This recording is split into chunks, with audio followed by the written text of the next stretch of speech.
watch fall-like weather tonight in Minnesota. And we present high school football from Osseo High School as the Orioles host the Champlin Park Rebels here on CCX. Welcome to Osseo at Carlton Field. I'm John Jacobson along with Ryan Iverson and Allie Arlt. And Ryan, Champlin Park off to a 2-1 start. Osseo looking for their first win coming in at 0-3. Yeah, it should be a really fun matchup. Champlin Park, really excited to see their passing game, and they got some great athletes as wide receivers, some good running backs, and of course Benedetto is a great quarterback. And for Osseo, tremendous athletes. They've been close, but they just haven't been able to finish drives, finish games off. So they're looking for their first win. Champlin Park looking to bounce back after a loss last week. Should be a really fun game.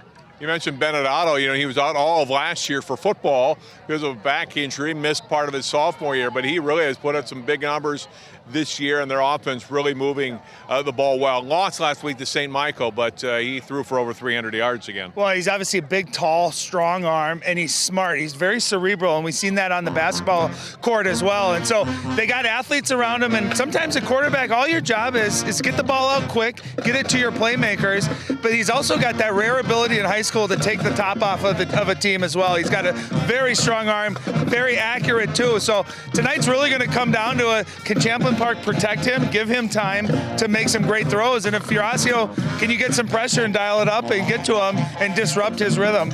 We're going to look at a couple of defensive players for our players to watch tonight, starting with the Rebels and one of their linebackers, Lewis Powell. Well, I love Lewis Powell. I think they have a really good linebacking core, John, and he's an outside linebacker. He's the old cliche of he's got a nose for the football. He's their leading tackler. I think he's got 37 tackles already in 3 games, so that's an astounding rate in high school football. So he can stop the run. He also can play the pass, and he'll rush the quarterback. He's just an all-around great linebacker, good athlete too. And for Osseo, one of their defensive linemen is in his second year as a starter, Zion Stewart. And Zion is built like a bowling ball. I mean, he is strong and he's sturdy and he's actually got great footwork. He's quick as well. Doesn't have great height, but sometimes as a defensive lineman, that gives you leverage. It's always about the low man. Low man wins in football, and he's got to anchor that defensive line tonight. They got to stop the run, but even more importantly, I think they got to get pressure on Benedetto to have a chance to win this football game tonight. Temperature around 60 degrees, but clear skies, no wind. It's going to be a great night to watch high school football. Homecoming tonight here at Osseo as the Orioles host the Champlin Park Rebels. We'll take time out and kick this one off. Champlin Park Osseo football live here on CCX in just a moment. Most of my family, they never graduated high school or even let alone go to college, so I'm trying to break that barrier. Every day after work, went straight to school, studied hard, and it paid off. I could not have done it alone. I see the future is really bright for me. The high school diploma is just added to the confidence, and now I feel unstoppable. Find free adult education classes near you at finishyourdiploma.org. We're about set for kickoff, Champlin Park and Osseo. Let's go down to the field now and a report from Allie Arlt. Hey guys, after tonight, we're going to be officially halfway through the season, and starting out 0-3 for Osseo isn't exactly how they wanted to start this year. But Coach Stockhouse says that they've been really trying to work hard to change everything and turn things around. Coach said they've been really working hard on just finish the drive, finish the game. Really go out there in the face of adversity, stand up, and when things don't go your way, stay in it. Coach said that, being in this really tough conference and having a tough schedule hasn't made things much easier, and that every couple of plays, anything can really make a big difference in the game. Coach said that, it's halfway through the season, and he's still waiting for a true leader to emerge on this team. He's waiting for a guy to step up and carry this team on his shoulders, and guys, I know he's hoping that's going to happen here tonight.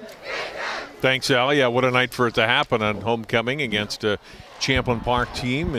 And Ryan, I know you played pretty much for winning teams a lot of times in your career, but you've been in situations where things aren't always going well for your team. Well, how do you kind of get yourself out of that, either as an athlete or as a coach? You gotta have little successes and just build on them, and it's contagious. And that's not the kind of start right there, right? Kicking the ball out of bounds. It's little things like that.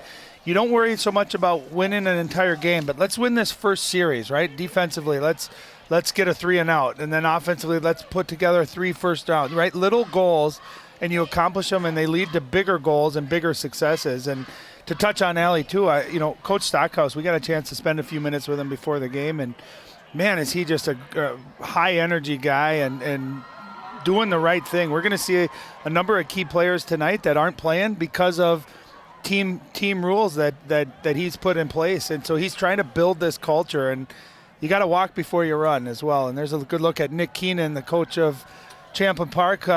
Went to Eden Prairie High School, is 2 years ahead of me. One of the best guys you'll meet. Really bright football mind. Came over from Big Lake, and I know he's super excited about taking over Champlin Park. And he's just an amazing guy, super guy, and I know they're really blessed and lucky to have him. Not sure what the delay is, Ryan. I mean, the ball was kicked out of bounds, and the ball goes to the 35-yard line after that, but a delay to get to the offense on the field here for Champlin Park. They wanted to give me time to have a little monologue there, I think, and so I appreciate them, and now we're ready to play some football. Osseo had deferred, and Champlin Park receiving to start, and out come the Rebels. A good offensive start so far to the season for them. As you look at Benedetto, who's put a big number so far here in 3 weeks, throwing for 919 yards, 8 touchdowns, 2 interceptions so far. And it's also rushed for 154 yards. Play action on its first play from scrimmage, and they're going to go deep to Chase Miller off his hands and incomplete.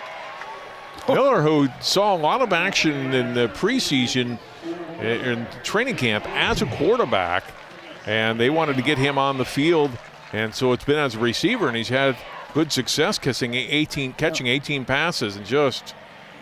Well, you can't throw a better ball there, John. Right in the helmet there, and Jace Miller, he's 6'4", backup quarterback, but he's got some great height too. And I'll tell you what I like what Coach Keenan does with this offense is that a lot of times they'll have 3-4 wide receivers, and so it forces you to play man-to-man, so you don't have help with safeties over the top, and they trust their athletes that they're going to win those one-on-one matchups more often than not. On second down, Otto will keep the ball, cuts it up inside, and across the 35. There is a flag down across the 45, rather, and this may be coming back. It looks like it's a hold on the Rebels. And that was just a speed option here to the right side, and you can see the holding taking place. Nice, good decision-making by Benedetto. And again, you go back to being cerebral. No panic here. Watch this, just take his time. And once he realizes there's no one there to take him, and the other thing I like, watch him finish that run, right? He's 6'4", almost 6'5", and he's got good speed and good strength too, and his body's going to carry him forward. Spot foul brings it back to the 28-yard line, makes it second down and 17 for Champlin Park from there.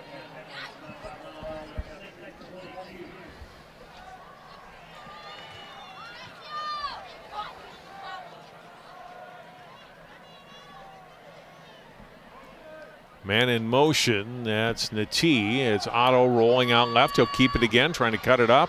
Spins down to the 34, gains about 6 yards before he's brought down. Levi Plumhoff, junior free safety, in on the stop. Well, and of course, Benedetto averaging over 300 yards per game, so passing is their bread and butter, but they run just enough and effectively enough to keep a defense honest. And if you're Osseo, anytime Benedetto's keeping that ball, you want to get as many shots on him as you can. Make him feel those hits that hopefully you wear on him and maybe make him hesitant to keep that ball going forward. Third down and 11. Otto to throw. Has time, left side, deep down the sideline, and broken up. A nice play by Deontay Ferguson, intended receiver Cato Seeley, and Ferguson makes a nice play on the ball. Well, how about that? Ferguson, 5'8", going up against a really good-sized receiver in Seeley at 6'4", but watch the athleticism. I love that see his head, John, playing the football. So often you see cornerbacks don't turn their head around. He went and made a play on that football. You couldn't have defended that any better than that. Ball may be a little underthrown, but excellent defense there in the secondary by Osseo, and a nice start for their defense. So on fourth down and 11 on the first series, they will have to punt. Corey Cairo is their punter. A bounce at the Osseo 40. And roll down inside the 35 and 34 is where the Orioles will take over for the first time. Well, I know Osseo got the 3 and out there, but if you're Champlin Park, remember that first play we had a dropped maybe touchdown by Jace Miller, right? So that's how fragile these games are, right? It's a bounce here and a drop here and there, and instead Osseo, we talked about having those little victories. There you go. You got the 3 and out. You got your offense out here. Let's see if they can get going here, some kind of rhythm, and get Jake Kruder, their quarterback, in a nice rhythm here tonight.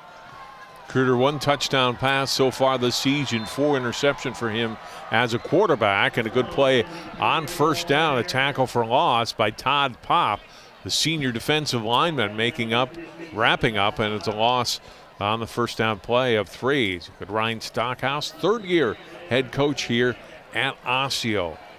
Losses to Maple Grove, White Bear Lake, and then last week to a very good Blaine team. Yep. Yeah, they have not had an easy schedule, and it doesn't get easier. Obviously tonight, Champlin Park and the remainder of the season.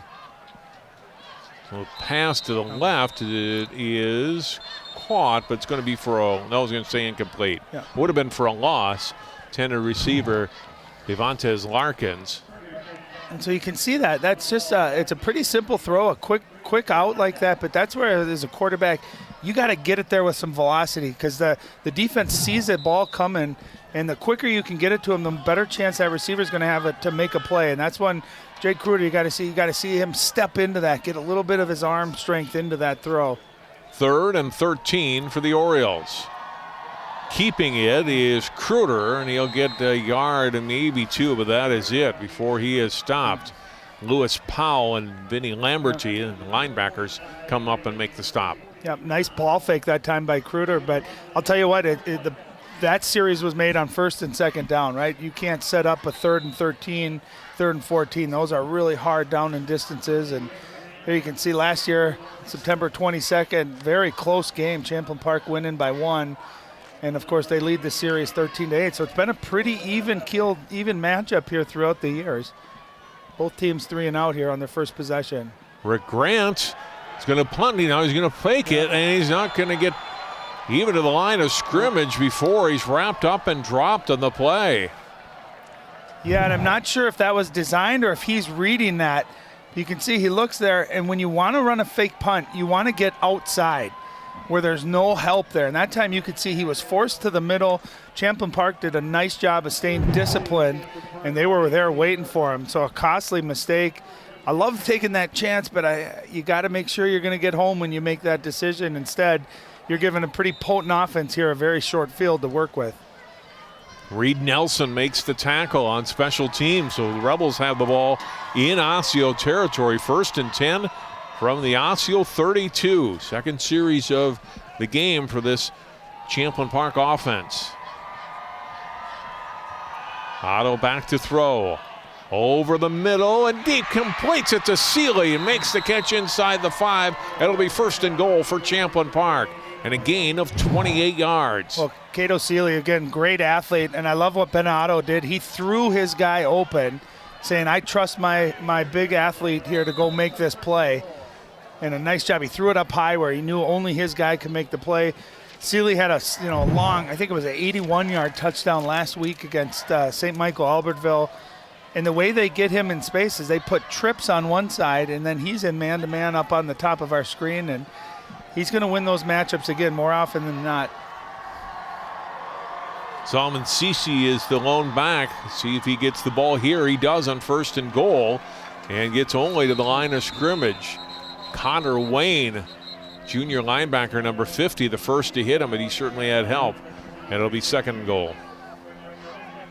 Yeah, people don't realize, too, when you have a really good passing game, how important balance is and having just that threat of running. And Champlin Park has not really gotten their running backs established this year.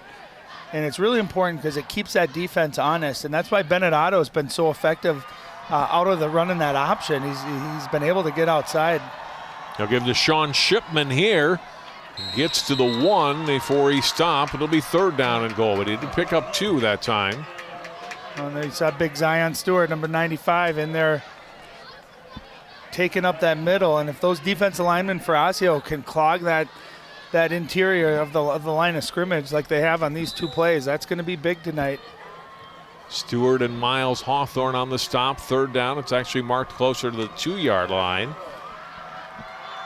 You know, this is where you can see they're going 4 wide receivers. They've run that option out of this. See if they end up staying with that. Have the receivers run the defensive backs out and they go to an option, or if they are going to throw it, you know, always watch a fade when you got a couple of big wide receivers too. Otto looking left, throwing that way and broken up. Great play by Plymouth. Stepping in front of the intended receiver, Brock Johnson, and it's incomplete. Oh, great effort by Plymouth. Diving, full extension. But a couple things on that one. One, Bennett Otto, I don't think got into his throw, and that ball hung in the air there because you could see Brock Johnson was open initially. And I thought Bennett Otto waited just a half a second, and then he didn't get the full arm strength on that, but a nice job. Great breakup by Plymouth. 4th down and goal. Champlin Park will go for it from the 2. Otto, quick throw to his right, diving, and It's a touchdown. What a grab. Jace Miller. And the Rebels are on the board.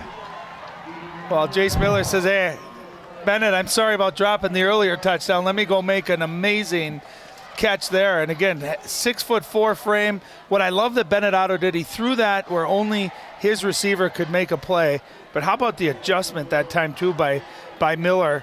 Seeing that ball going to the outside, full extension out, used that full 6'4" frame and hauled it in. Beautiful play. Noah Vogelpohl for the extra point is up and through. And with 7:02 remaining here in the first quarter, it's 7-0 Champlin Park. So watch this throw again, but watch the adjustment by Miller. Just a beautiful throw and even a prettier catch. I mean, there's nothing you do. I mean, as a defensive back, you're in a good spot. That's just sometimes great offense beats really good defense. So, you know, that fake punt, again, maybe not the best decision. You give Champlin Park a short field, and it looked like Osseo might have a defensive stance there. Instead, 4th down, they go for it, and a spectacular throw and catch for a touchdown.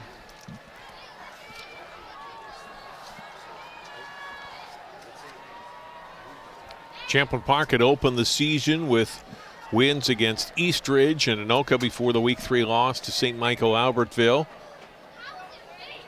It ended up a 2-score game, but really a closer game than that. They had what they thought was a tying touchdown called back by a penalty and still got the ball back down 1 score, and then a pick six late in the game thrown by Otto that made the final 34-20. But they get off to a lead here early in this one. Good kick handled at the 7-yard line.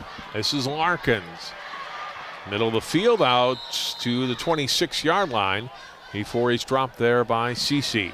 That was a good hit there on that. Nice return too, and pretty decent field position. And, you know, let's see if Osseo, we can get Reggie Dupree going. You know, we saw him in the first game. He didn't do a whole lot against Maple Grove. Earlier in the year, we saw, you know, Hitchcock, who's number 25, who's been really their leading rusher this year. He's not playing tonight, so it's really going to be the Reggie Dupree show. I think he's got to put this offense on his back. They need a big-time play out of him to kind of spark them, and then you feed off of that. Maybe Jake Kruder can feed off of that as well. Kruder roll out, gets the completion to Dupree out past the 30. And gets to the 31, and then the flag comes in. I think this is going to go against Champlin Park, something we've seen more at football on every levels. And you see a tackler coming in kind of diving with his helmet. That's going to get called in today's football game, don't you think? Absolutely, and it's a hard play, right, for defenses to avoid that. But you just got to, with focusing on safety and protection, especially of the head and neck area, you can't take that late shot. And if it looks like you're going at the head, they're going to call it, and you can see that there. Yep. So personal foul will be a 15-yard penalty and give Osseo first down. Yep. You're going to see right at the end, and you can see, and that's why it's a lot harder than it looks, John, because you're getting ready to make that tackle and to have the discipline and the wherewithal to hold up at the end. It's a hard ask of the defender, but it's something, and like you said, at every level from the NFL down, they're really trying to clean up. Kruder over the middle's got a receiver, and it's a first down. It's Eli Barlow into Champlin Park territory down to the 35. Beautiful play action there. You get that linebacking quarter just come up a little bit, and great touch this time. Look at that by Kruder, right over those linebackers. Nice athletic catch too by Barlow. He's a 6'4", really good athlete as well. He went up and got it. Now you're starting to get a little bit of momentum if you're Osseo. You got to keep going. I like that they're playing fast right up to the line of scrimmage here. Gain of 19, ball at the Champlin Park 34-yard line. Dupree's got an opening. He's got a first down and spins inside the 25 to the 22. And that's what he does. You can see he's got great footwork. He made a number of Rebels miss there. Watch this first move right there. He makes a couple guys miss, and another move there, and he's dancing. Great running backs there, always on their toes, keeping their balance, and dives forward. So that's consecutive plays here, big chunk yardages with the addition of that penalty, and they've really moved the ball here. This would be a big drive and score for the Orioles.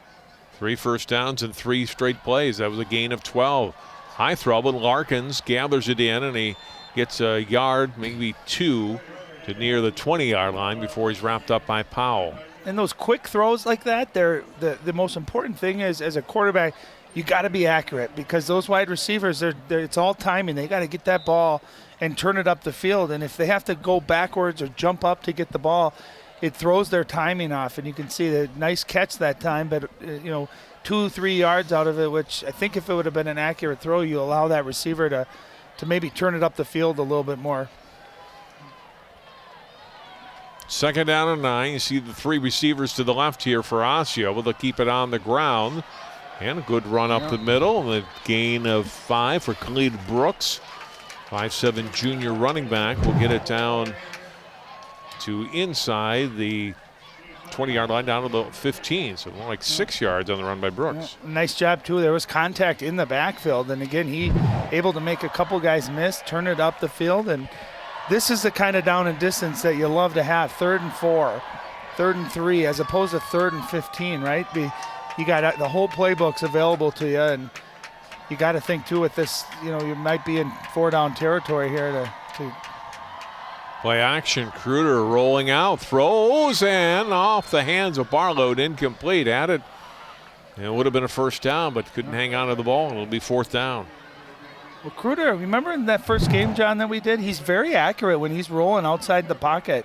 That time throwing out of the run, I mean, you can't do anything better than that. He gets Barlow right in the middle of the chest, and, sometimes those receivers, you feel that contact coming, you take your eyes off the ball just for a second, and you drop it. But that would have been a big 3rd down conversion. It looks like they're going to try to kick the field goal here and get 3 points on the board. Mike McIntyre is the place kicker. Bot is down, kick is up. And that is good. Vikings needed that at Lambeau last Sunday. We could have used that in Green Bay, absolutely. Mike McIntyre with a nice 32-yard field goal, and the Orioles are on the board. And again, that's a positive to build on. That's a great drive. They had a nice balance of run and pass. And, if you're Kruder, you had that great pass to Barlow over the middle, and then that nice throw on the rollout there, even though it was dropped. But you got to be feeling good if you're offense. You got Reggie Dupree made a couple of nice moves. So some really nice rhythms there on offense. And, of course, you want to come away with 7, but you did get points on the board. So it's something you can build off of for sure.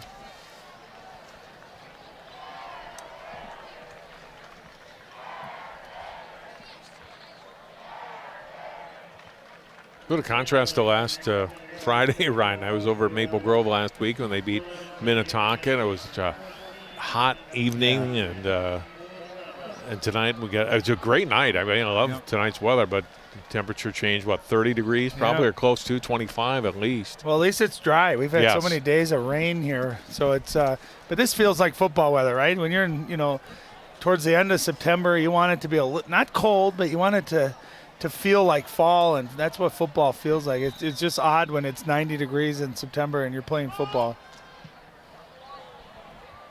Kick away. It's on the ground, handled at the 25-yard line. Still on his feet is Lamberty, and the linebacker, one of the captains of this team, gets it out past the 30-yard line for Champlin Park. They'll have good field position to start this drive.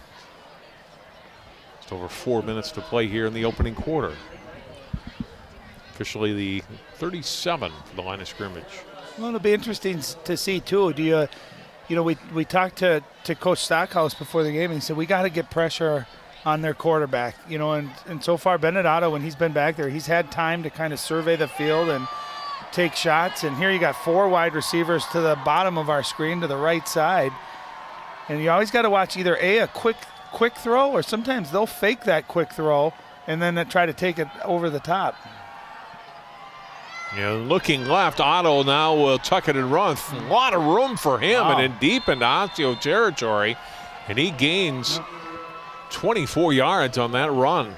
Well, very smart play, and you could see with 5 receivers, linebackers, safeties, corners, everyone's down the field, and that's where if you're a defensive end, you have to contain the quarterback, cannot let him escape like that. So a nice job not forcing the issue, and recognizes that, able to get outside in a big chunk and showing off why he's their leading rusher. We've seen a couple of options that he's ran, and that time a design pass that he just made the decision to keep it and got some good chunk of yards there. 1st and 10 from the 36-yard line of Osseo. Otto will pitch it back, a little halfback option, throwing deep, underthrow. Oh, and what an interception. Steve Arell with the pick. Jace Miller the throw, and Arell elevates in the one-handed interception. We call that, he Odell'd that one. Watch him go up with the right arm here. Oh, wow, what a spectacular grab. And that's where if you're a receiver, you got to go make a play on that ball. Wow, what a grab. That was full extension with his right hand. Just a beautiful play. I love the play call. Of course, you get Jace Miller, the backup quarterback, in the backfield, and they run an option pass out of it. And just a spectacular play by Errol. And there's momentum, right? We talked about little successes. You can see Osseo come into play here tonight. 1st and 10 from their 11-yard line. Quick throw to Larkins, trying to find some space, and only gets a couple of yards to the 13. Look at that pick again. How about that? Wow. Well, I hope we get that into Sports Center. That might be a top 10 play. What a beautiful catch. That was just spectacular. I'll tell you, Nati, number 6, the wide receiver for Champlin Park, that's where you see that ball, you got to come back. You almost, sometimes as an offensive player, got to become a defender and try to break that up, right? You had a short field. That's a big play. You got to try to make that play, or at least prevent the defender from making that catch. But what a spectacular throw or catch. On 2nd and 8, Kruder over the middle and incomplete. In the hands, a little low, but a ball that Brooks knows he probably should have caught. And that's 2 drops. Really nice thrown ball that time by Kruder again. He showed his arm strength here too. That one was down the field. Nose pressure was coming. Look at him stand in the pocket. And he put it right on the spot too. And we got a penalty. Roughing the passer, I think. Yep. Another personal foul.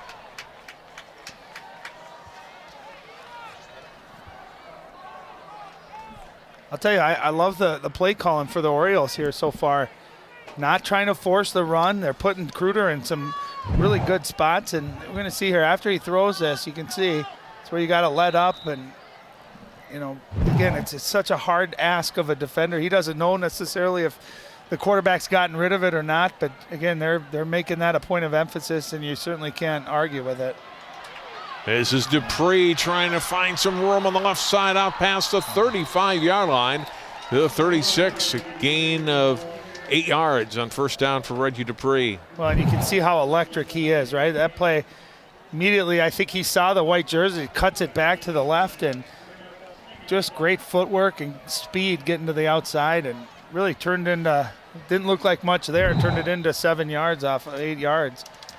You can see why they want to get him the ball however you can, whether it's in the running game or short passing game, but just let your playmakers make plays. 2nd and 2 from the 35. Fake the handoff. Kruder trying to tuck it and run. He's going to be dropped back at the 30-yard line. Kyrie Lewis with the tackle for loss. That'll bring up 3rd down and 7. That's a loss of 5. Yeah, nice job by Lewis that time, getting into the backfield. And if you're Jake Kruder that time, if you feel that pressure you got to step up, try to make that guy miss, and maybe scramble for a few yards, turn a negative play into something positive. But now you're third and long here. Back to the 31, 3rd and 6 for the Orioles. Play action, Kruder under pressure as he rolls out, and that was broken up. Nice job by Reed Nelson that time, getting to the outside and batting it down. Athletic play by another outside linebacker, and if he doesn't get that, I mean, that's definitely completed. I don't know if they would have had enough yards to get close to the first down, but we talked about this linebacking crew for Champlin Park. They're athletic and smart, and they can run. And you can see that time Olsen getting in that passing lane, knowing he probably wasn't going to get to the quarterback, instead deflects it down. Nice job.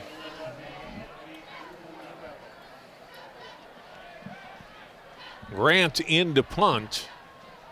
I mean, they faked the first one. This time he'll kick it away. Fair catch called for and made back at the 32 of Champlin Park by Jay Vang. Pretty nice punt. Normally not their punter, and came in here and give it a good boot. 37-yard kick with no return. Already 4th possession, Ryan, and we're still in the first quarter for Champlin Park's offense. Well, when you throw a lot, right, if you have incompletions too, the clock's stopping. We've been a part of games where it's run after run, and it seems like 2 minutes long, and it's the end of the first quarter. And you got homecoming here, and you really both teams looking to throw the ball tonight. And both quarterbacks, I thought, have had some really nice balls, a couple of drops too on each side. Otto on 1st down and 10. He'll pitch it. And Shipman out past the 35-yard line. Gained 4 yards on 1st down. Yeah, and again, you saw that speed option to the right. That time, the first time tonight, Bennett Otto decided to pitch that one. I think Osseo may be changing up how they're going to play that and try to force the ball out of Bennett Otto's hands. But Shipman's got some really nice speed, and that time got 5 yards out of it. Really not much there. Just used his speed to try to get some positive yards.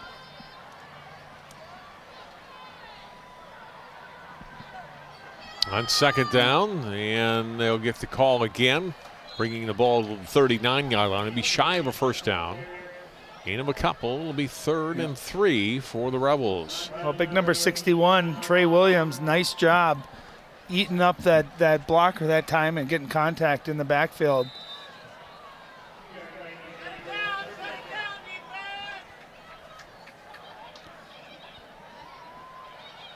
Third and 3 for the Rebels.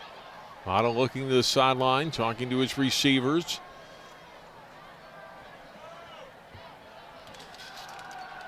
And he'll throw. And he gets a completion. It's a 1st down. And the catch made by Wozak Nati in his first grab tonight. And 1st and 10 coming for the Rebels. Not an easy throw, too. He kind of had to sidearm that one. And I know it wasn't a huge gain, but that was all the way across the field. And I didn't think he was able to really step into it. He just kind of flung it out there, and that's just showing his arm strength and his arm talent and his accuracy, right? I mean, accuracy at this age is not an easy thing, and he's completing about 65% of his passes on the year, so very accurate. That's a big ask on 3rd and 4, 3rd and 5 to be able to throw a 20-yard ball like that for a 1st down. That's a beautiful throw. Line of scrimmage, the 45. Otto the keep. And gets 4 yards out to the 49-yard line. I'll tell you what I like what Champlin's doing, John, is they're not necessarily trying to throw big on 1st down. They're getting positive yards. So it sets up 2nd and manageable. Then you can take your shot, and if you don't connect, you're not stuck with a 3rd and 10 after that. So I like that they're winning 1st downs by getting positive yards. And again, running the football just enough to keep that secondary and those linebackers honest to maybe now you'd end up taking a shot down the field. Big rush, Cairo Allen coming in, and he's going to wrap him up.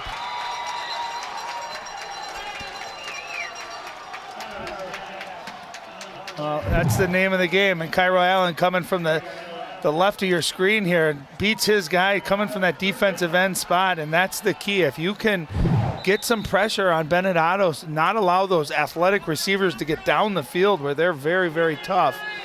that's going to be a huge matchup here tonight, and big play that time by Osseo as we end the quarter with their first sack of the ball game. End of the first quarter here at Carleton Field. Our score, Champlin Park 7, Osseo 3. More Metro North District football coming your way on CCX after this timeout.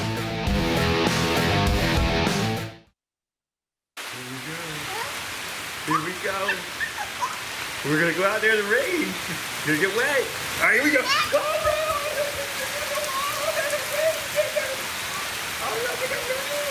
Okay, quick.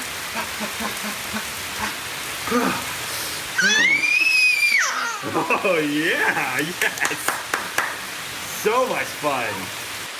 Mwah. Yeah, we're getting so wet.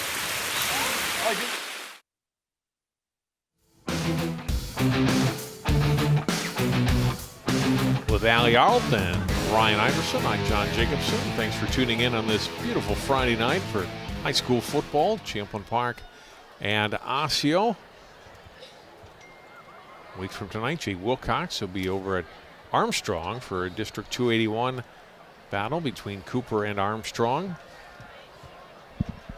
We'll see Champlin Park again at the end of the regular season when they host Totino Grace in Week 8. Yeah, just not used to seeing Totino Grace having a losing record too. So, each year it's a new team, new kids, new everything.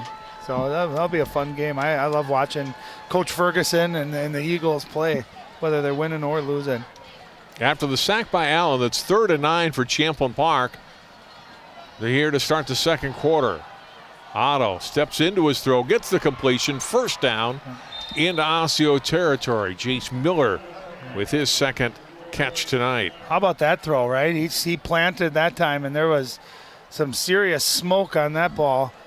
I'll tell you what, we didn't get a chance to see it, but Jace Miller, we've seen him try to go deep a couple of times tonight. That time he did a great job of running that route. He ran hard like he was going deep and cut on a dime, came back to the ball, and a nice throw and nice catch, a big third down conversion there. Gain of 15. 1st and 10 from the Osseo 39. Low snap. Otto rolls out. He'll keep it. And he'll go out of bounds at the 36-yard line, a gain of 3. Well, you know what great quarterbacks do? They sense the pressure. And that time, there was pressure coming from his left side, his blind side. He stays in the pocket. I think he gets sacked there. Instead, just naturally felt the rush, rolled out to the right, got outside. And again, not a huge play, but able to get 3 or 4 yards out of it. So turns a potential sack, rather than throwing it away or throwing a bad play, just takes what the defense gives him, makes a positive play out of it. But I'll tell you what, if you're Osseo, you like that you're starting to get pressure on Bennett Otto as well. 2nd and 7. He'll drop the pass off to the left, and the catch by Cece's inside the 30, the 26, and that's a Rebels first down and a gain of 10. And there's an example, John, of a short throw that was really accurate. Nice touch here, but he leads his receiver, his running back that time, so his running back can just make the catch in stride, and that allowed him to keep going with that speed and get to the outside. If that ball's behind him or high, he probably has to adjust for it and probably gets tackled right at the catch. So it's those little accuracy things on these short throws that really make a big difference. 1st and 10 from the Osseo 26. Otto looking right. It'll go to Shipman this time. Nice tackle. And gets down to the 25. Boys wrapped up and dropped there. Brought down by Arell along with Miles Hathor, number 18. Arell's had a great game. We saw that couple of nice plays, that great interception, and that time it looked like a nice move by Cece, cutting back, and Arell did a nice job at keeping that play to just a yard or two.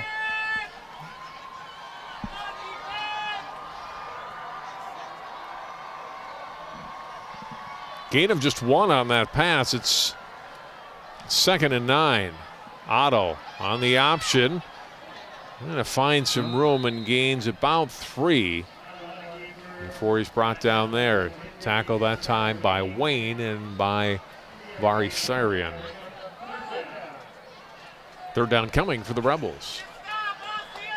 And again, you could see Osseo getting in that backfield, and not big plays, but a nice job by Otto just kind of dancing in the backfield there, turning it up, and again, making something positive. And not a huge play, but getting a yard or two out of it.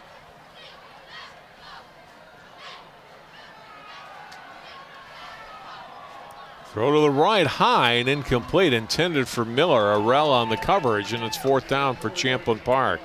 Yeah, hard throw that time, very well defended too. You saw 2 black jerseys, one kind of in the passing lane, so it forced Benedetto to put that ball up a little bit higher, and Arell in a great spot too. So I love what Osseo's doing here, defending the pass, taking some of these big passes away, and where they're at, that'd be a heck of a long field goal. So they're going to keep the offense out. Remember, 4th down, they converted 4th and goal in the first quarter for a touchdown. So already converted one big 4th down.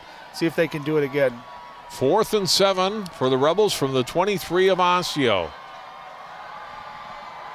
Seeley, the receiver to the bottom of your screen, number 8.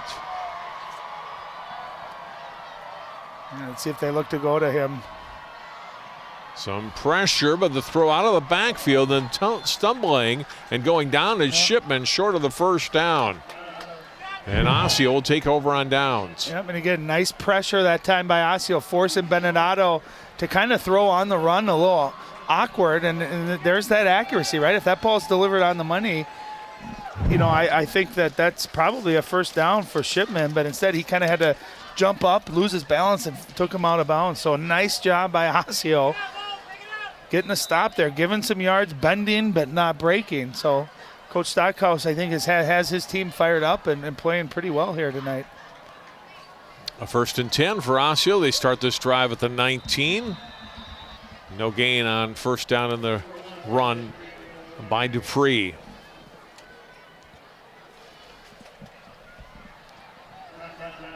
One of the linemen down for Osseo.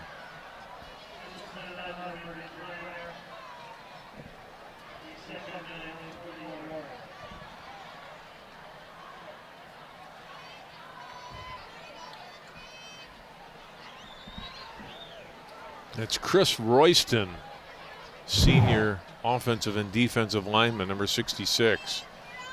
He's right there. Oh, it looked like, you know what it looked like, John? They got a helmet right in his knee.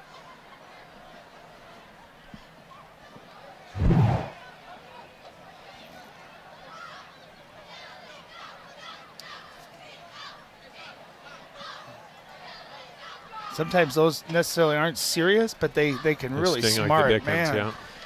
Yeah, you get that I'll tell you the most painful things in football that people don't think about. One, you get those helmets to like your elbow or your knee that just hurt. You can see him walking off on his own power, which is great to see. The other thing is you don't realize, but your hands get stepped on all the time. And when it's cold outside and your hands are already cold and tight, and then you get a cleat on top of it, that can be really, really painful as well. So good to see the big fella Royston there walking off on his own power. I wouldn't be surprised to see him back in a couple plays, but that can certainly smart when that happens.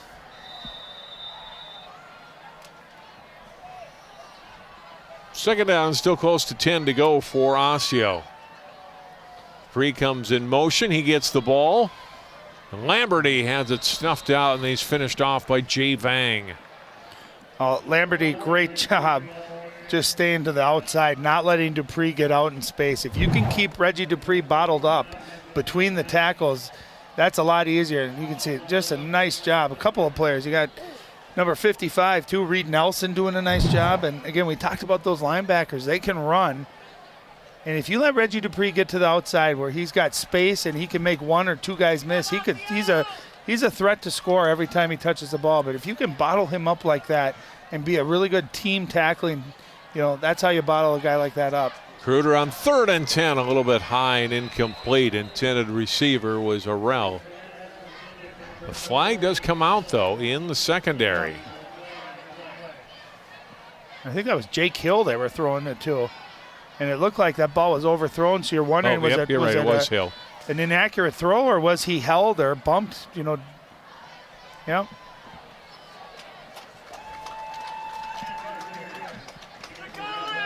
Now, the one thing is it's a 15-yard penalty. It's not an automatic first down, although in this case it gives them a first down. But yeah, I think, it's hard to tell where that happened. There wasn't too many white jerseys around Hill. But nonetheless, a big penalty and another, you get to extend this drive. 1st and 10 from the 34 now.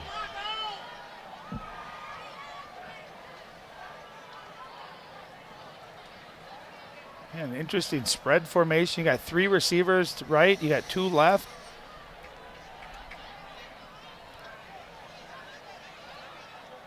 And Kruder will try to run out of this formation, and then Powell comes up and makes the tackle, and the flag comes in.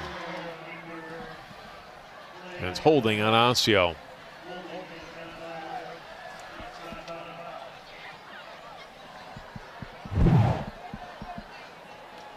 I think you're going to see the hold right there at the top of your screen. Zach Fashing, the left tackle that time, got a good fistful of white jersey.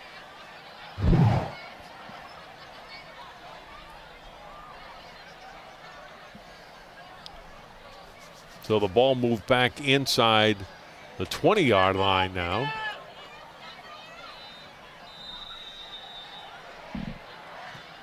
And it's first, and where they spot the ball, looks like 24 yards to go for Osseo.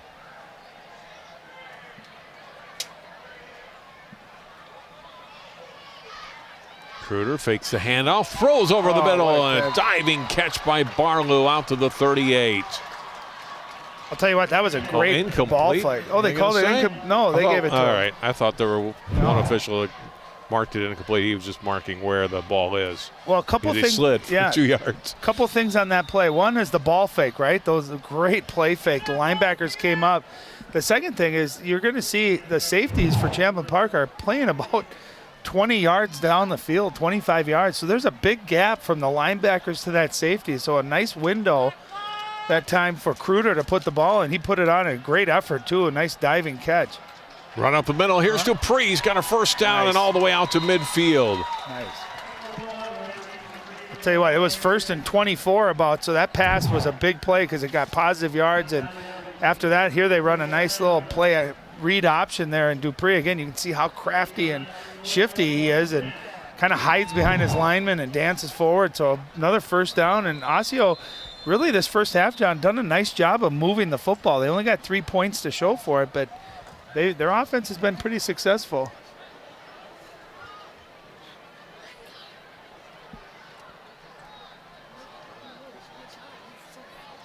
A Champlin Park injury now as Will Walsh, senior defensive back, is down, although he pops back up. Hopefully the injury to Walsh or to Chris Royston of Osseo in 2 series. And you see Royston's back in the game, 66 for Osseo.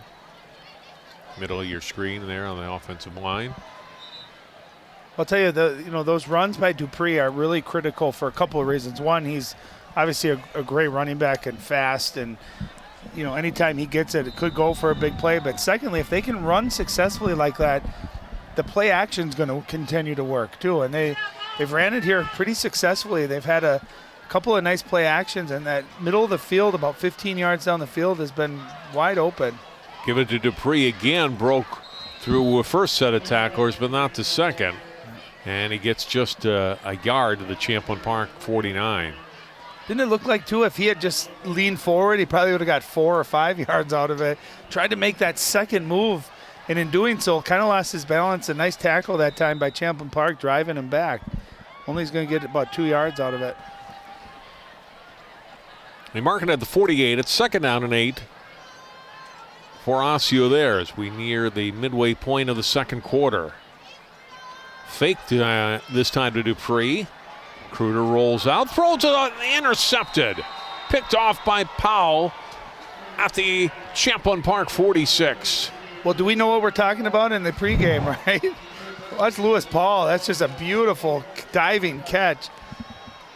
You can see Reggie Dupree frustrated with that. That's one of those where, if you're Jake Kruder, you either throw it away or you take the sack or you continue to run, try to take a yard or 2 out of it. You just can't turn that ball over. That time a nice diving play, a very athletic play. And Kruder, a great tackler, nose for the football, and that time being in the right spot, just a great effort too. 1st and 10, Champlin Park from their 46 after the Osseo turnover. A pretty good turnout crowd for Champlin Park student section tonight too. Of course, not too far of a drive from Champlin Park over here to Osseo. Otto throwing on 1st down. It's Seeley on the completion. And then working hard to gain that extra couple of yards and push himself into Osseo territory. It'll be a gain of 6.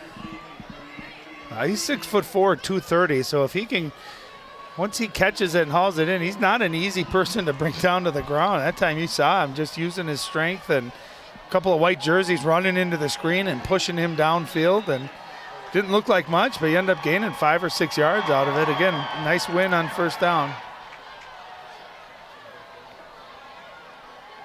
On 2nd down, Otto will give big hole up the middle.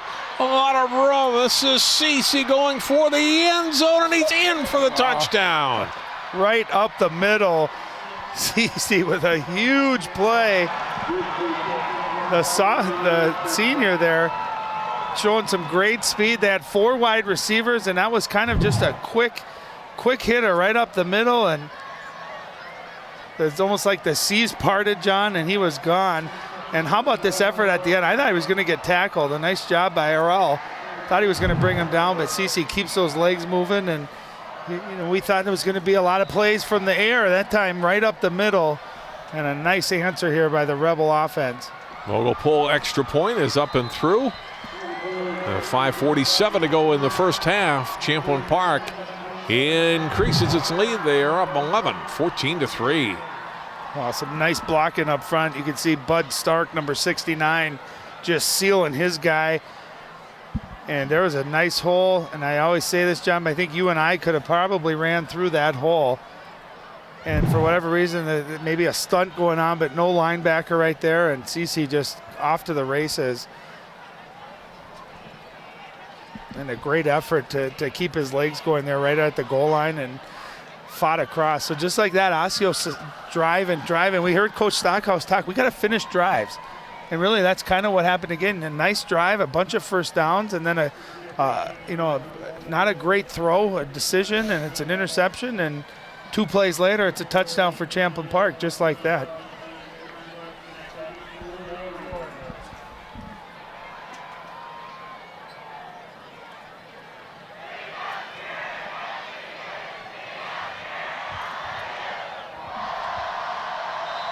Bogle pull the kick. Hill, back of your screen there, number 4. So go to the left side though and be taken by Hill to the 20. Flag down, 25, 30, 33, but this is going to come back.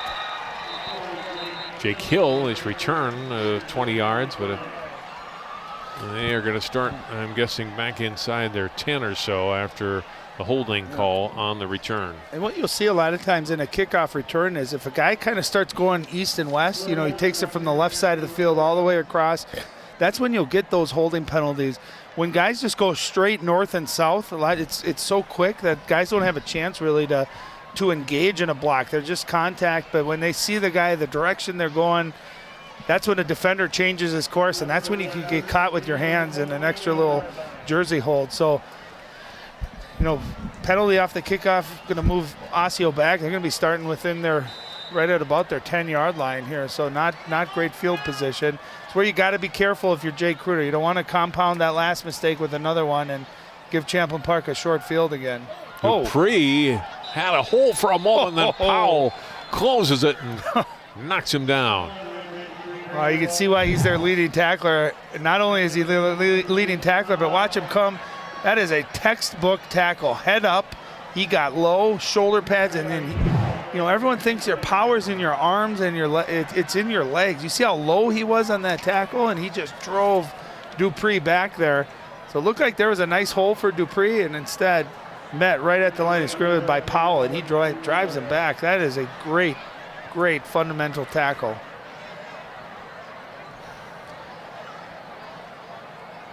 And a penalty, too. Not sure what it was.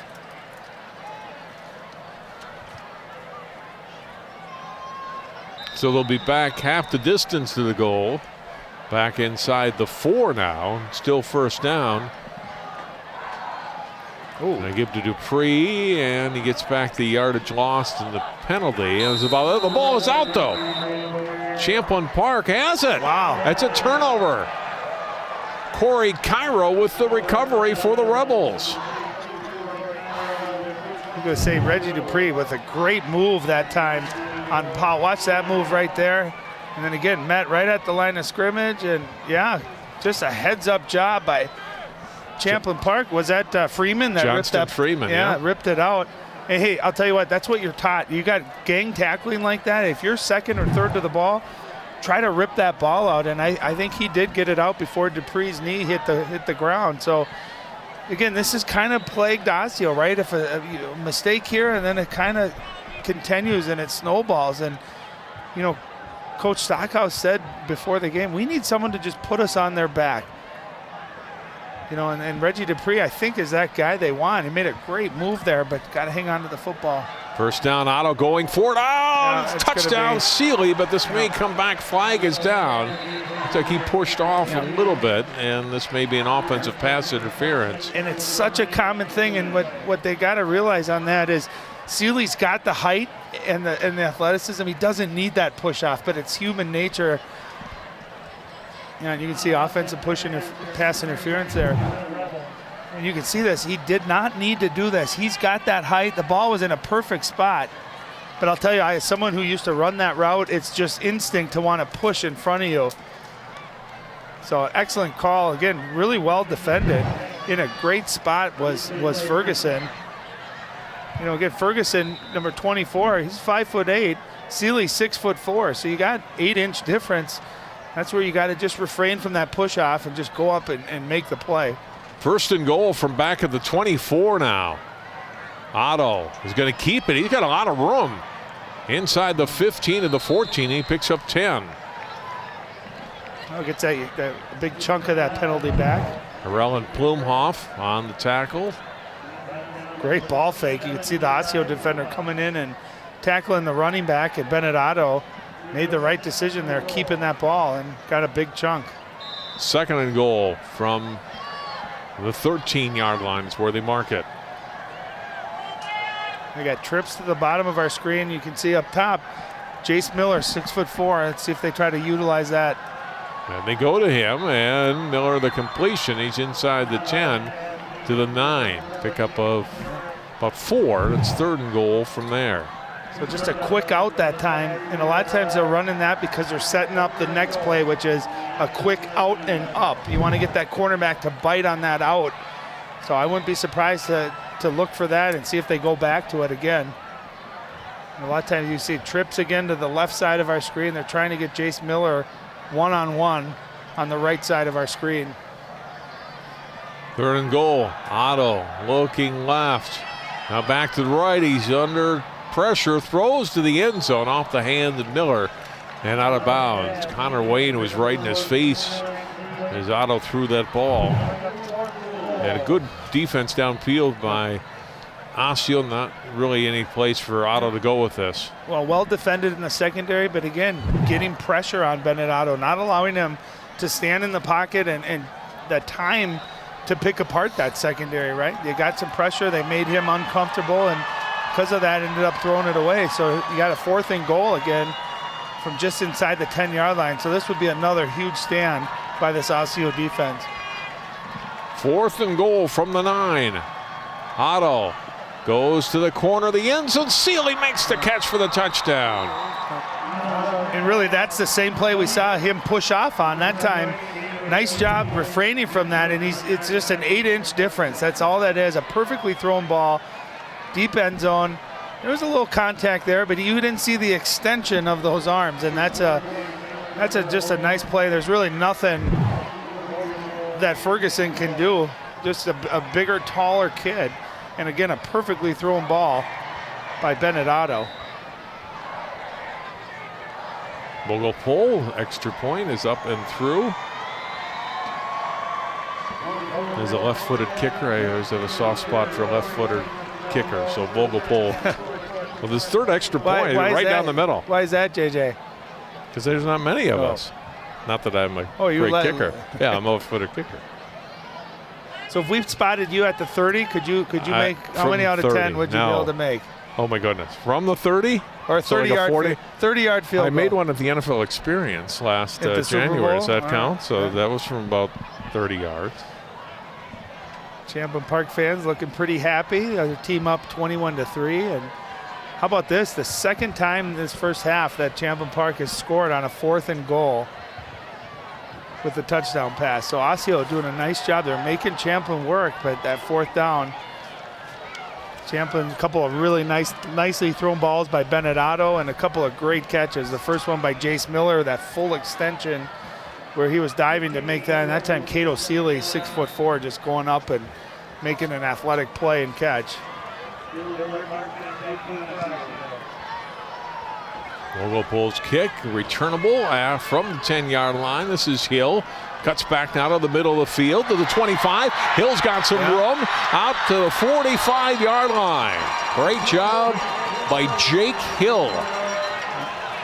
Return of 35 yards. Well, Jay Vang, number 11 for Champlin Park, made this tackle. If he doesn't, that one might go for 6. A nice job right there. Cuts it up, and look at the speed.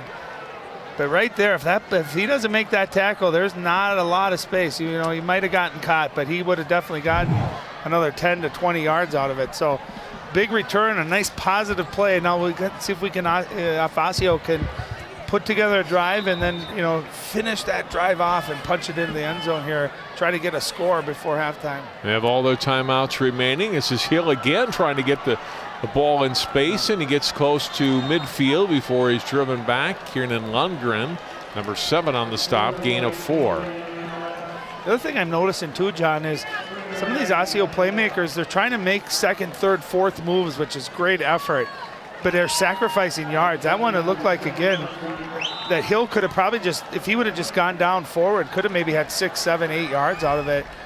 Instead, trying to make another move, but it allowed Champlin Park to make the tackle, and they lost a couple of yards. 2nd down and 6 from the 49. It's Hill in motion again. This time they'll fake to Dupree, and Kruder's got the ball. He's got a 1st down. What a great fake. Yeah. There are a couple of backs. Kruder keeps it, and a big gainer into Champlin Park territory. Well, excellent play call and great execution. They fake the jet sweep, and then they fake the handoff to Dupree, and Kruder keeps it that time and doesn't run a whole lot, and that time just excellent ball work and ball fakes and able to get outside and a nice 1st down. 1st and 10 from the Champlin Park 39. Orioles would love to get into the end zone here before halftime. They give to Dupree. Breaks one tackle. Flag comes in. He got a couple of yards to the 37. We'll see what this is about. It looks like it'll be a hold on the Orioles. It's going to set them back.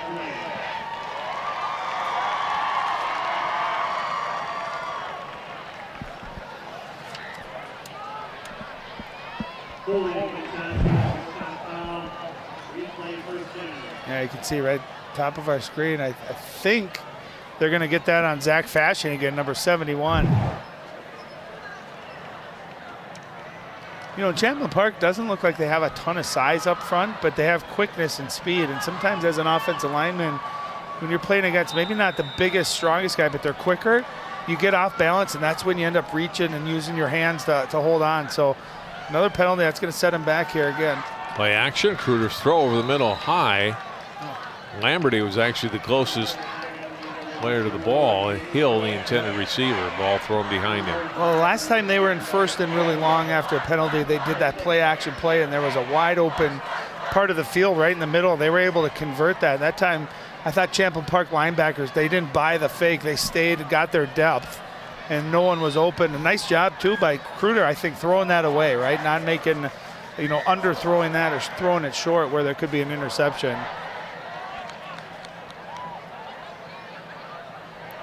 So 2nd and 20, you don't got to get it all, but you got to get a nice chunk of it here. Don't be surprised you see some type of, you know, reverse or a halfback pass, something to throw Champlin Park off. It's a handoff to Brooks as he came in motion, and Champlin Park was ready for that.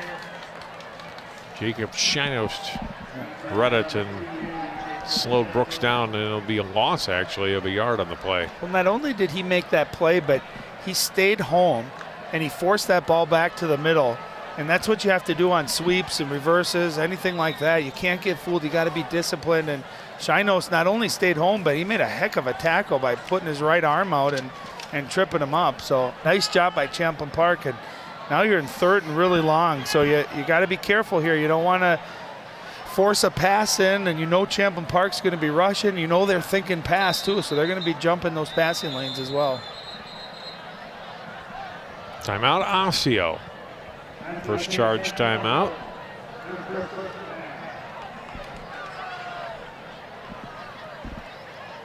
Coming up at halftime, we'll see the Osseo dance line, the marching band, the introduction of the homecoming royalty tonight.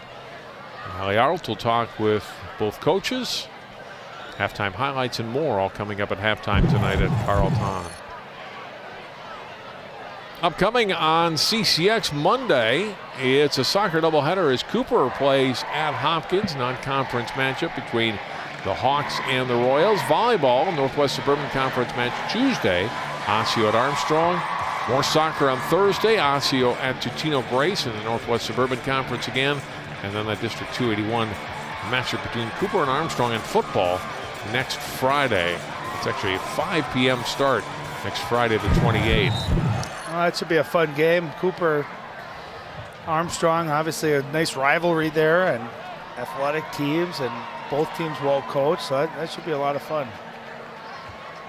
It's going to be weird this year with Armstrong basketball not having Coach Miller on the sideline after I don't know how many years, but a long time. Helping coach in football this year, and he's assistant men's basketball coach at Hamlin, where he went to college. So he's still going to be in the basketball mode. This ball is thrown, and it is intercepted. It is picked off by Lundgren. In front of him. Lundgren down the right sideline. Kieran Lundgren's going to take this back for 6. That's what you had to be careful of. No flags on the play. You know, taking the shot down the field. And I thought what Champlin Park did a nice job. Obviously, they stayed home, and Lundgren was there, made the catch. But what your coach and what you're taught is, I want you to see here in front of us. As soon as he makes this interception, watch the white jerseys immediately turn into offensive. You can see those linebackers out in front, and they become offensive players. They become blockers. So not just happy with getting the 6 here, but look at them out in front, blocking. And I could see the white jerseys in front that was gonna turn into a pick 6. Really well done. 70-yard return by Kieran Lundgren. And Vogelpohl's extra point makes it 28-3 Rebels. Yeah, and that ball, again, third and 27, you know they're thinking pass, and that ball just hung in the air a little bit too long. So Lundgren reads it, catches it, and then I thought those linebackers and blockers really did a nice job for Champlin Park, kind of sealing that lane there up the sideline. And of course Lundgren does the rest, reads it, returns it to the house. As a defensive player, that's what you think about, that's what you dream about. Not only getting the interception, but then that's your chance to kind of become a playmaker. And man, you want to get all the way to the house so you can score that touchdown. So nice job. Good balance here tonight, Champlin Park. A running touchdown, 2 passing touchdowns, and now a defensive pick 6 touchdown. So they're spreading it around pretty nicely. Oh, and Ryan, these turnovers that Osseo's had this quarter, Champlin Park's turned them all into points. Yep. The 2 interceptions, the fumble. You know, and I think if you study football at any level, usually whoever wins the turnover battle wins the game. And it's something like, 70-something%. And it's such a key thing. And obviously it matters where you turn it over and win in the game, all that stuff. But if you take care of the football and you can turn the other team over, you're going to win so much more than you're going to lose. In Champlin Park, taking those 3 turnovers and turning it into 21 points.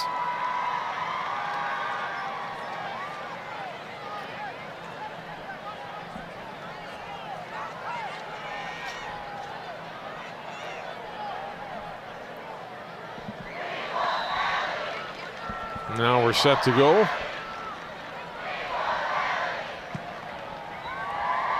A kick away from Hill this time. It'll go out of bounds. It'll give Osseo the ball at the 35-yard line. They give toward Larkins, but a little too close to the sideline for Champlin Park's liking, and so Osseo will take over at their 35. They've got 2 timeouts remaining. 2 timeouts, a minute 47, decent field position. This is where you're just telling your guys, hey, we can't score 25 points on this drive, but we can go down and get 7. We can get some positivity here as we head into halftime and go into the locker room here. So let's take care of the football. Let's execute. See if we can maybe get Reggie Dupree out in space and maybe just an electric play to kind of get some of the momentum back, get some confidence back, maybe get, Jake Kruder an easy throw where he can start to feel some confidence as well. Something that they can build off and maybe go into halftime feeling okay.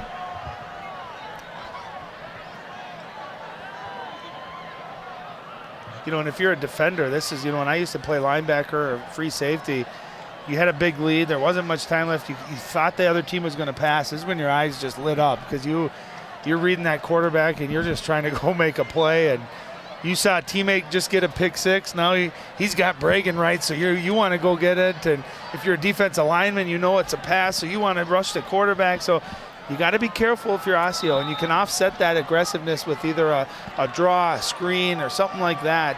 See if they can turn a pretty simple play maybe into a big play for them and get some of that momentum back. Now handoff, and Dupree hit in the backfield. It's Powell on the stop. Loss of 2. He's had some good tackles tonight, hasn't he, John? A couple of them, unfortunately, for Reggie Dupree. But he's 6'2", 190, and he just looks like a football player. Now Champlin Park will use a timeout here, Ryan. They're thinking we have a chance to get the ball back. And obviously 28-3, you're thinking we got pretty good control of this game. But as a coach, if you could get a stop, maybe when you got a big-armed quarterback too, or you could throw it 50, 55 yards in the end zone with those big receivers. If we could put this thing to 35-3 and really kind of try to finish it, that's what you're thinking. I like Nick Keenan's style. I like that he's teaching those kids to be competitive. You got a competitor down. Got him by the throat. Let's finish him off.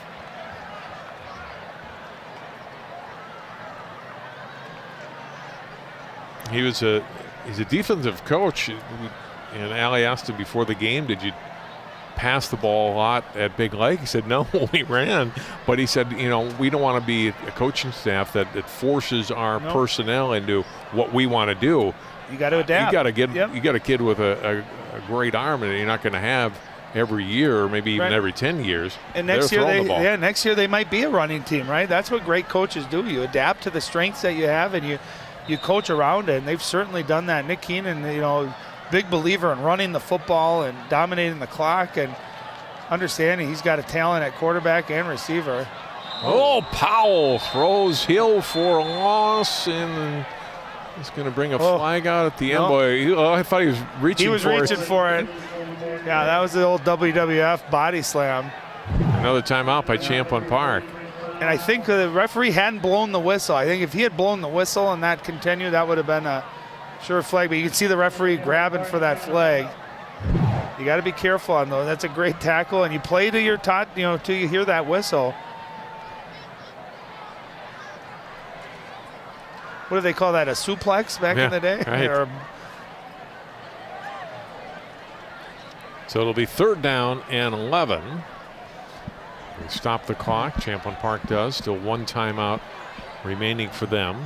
So if you're Osseo, John, do you try to take a shot in the passing game, or do you just say, let's run it, make them use their last timeout, and we'll punt it? Because Champlin Park's going to be expecting pass and going to be jumping those passing lanes, and the last thing you want to do right now is have another turnover and give Champlin Park even more momentum and give them another short field with still plenty of time left too. I think you have to throw and try to get a first down and not allow the Rebels just to give them the ball back by running and hoping you can get 11 yards. It just might be a tough ask. Third down here for Champlin Park, for Osseo rather, from their 34. 3 down linemen for the Rebels. Play action, and Kruder does want to throw, and he wants to throw deep over the middle and gets a completion. What a play. And a first down and a great catch. Reese Moline, senior, on the catch. Yeah. Oh, that was just a great throw. Nice throw by Kruder, and just a great play. Big play, huge play. Not only for just a big chunk of yardage, obviously, but to your point, John, just getting a first down. Now you're the worst thing, you're going to end this half with the ball here. And that's a big chunk. Now you got 109 left with 2 timeouts, a chance to score. I can't tell you how huge that would be for this Osseo ball club if they could march this in, finish a drive. That's what Coach talked about all pregame, is we got to be able to finish. Gain of 34 on that pass play. They give to Dupree on first down. He gains 5, or he's tackled by Powell. They get back up to the line of scrimmage. Clock running with 40 seconds to go.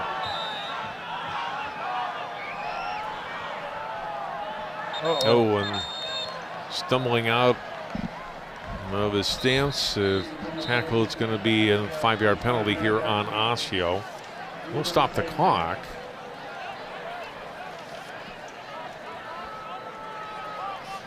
Well, you don't want to negate that big play, right? You want to really use that big play. That was just an excellent throw by Kruder and a really nice catch by Moline as well. I haven't seen him in the throwing game too much. He's a linebacker, also plays tight end, but that time it's not an easy catch too when you got that ball hanging and you're running in the middle of the field because you're waiting for that safety or that contact. It's an unsportsmanlike conduct on Champlin Park. So not the false start that I had called. I didn't see what happened there, but there was quite a long discussion. So now where's the ball going to be at? They're going to come over and tell Nick Keenan. Doesn't seem probably too happy about the call. It wasn't a personal foul.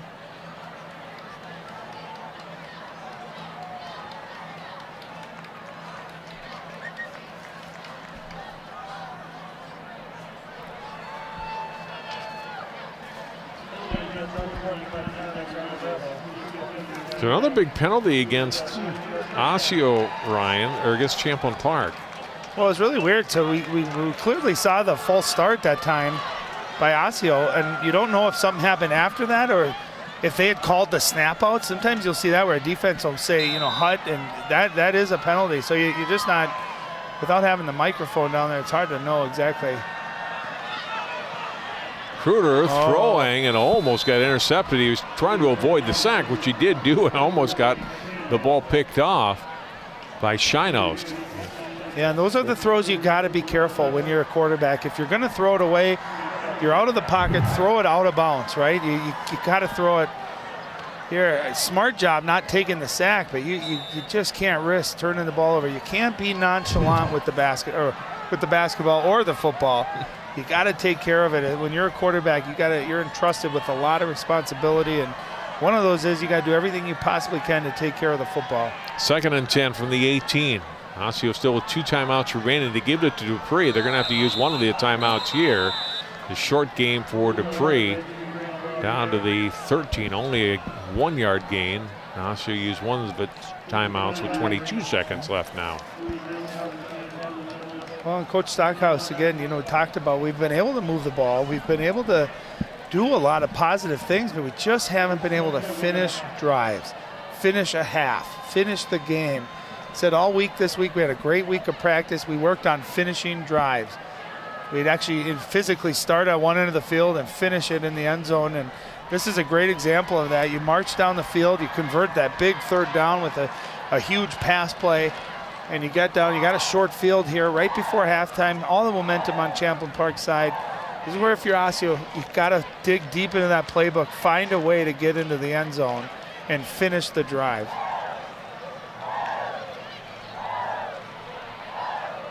Second down, 22 seconds left. One timeout remaining for Osseo. They have the ball at the Champlin Park 13-yard line. This homecoming student section crowd here tonight at Osseo. Definitely sweatshirt jacket weather tonight, Ryan, compared to a couple days ago, right? No, it's definitely, this is football weather tonight, and homecoming obviously such a fun time for the students and especially the seniors. It's one of those nights and weeks you'll never forget the rest of your life. Second down, Kruder airs it to the right corner of the end zone and incomplete. Trying to get it to Dupree, but pretty well covered. Johnston Freeman, who comes up hurt. Yeah, I mean, you got to give there's just no room there in the back of the end zone.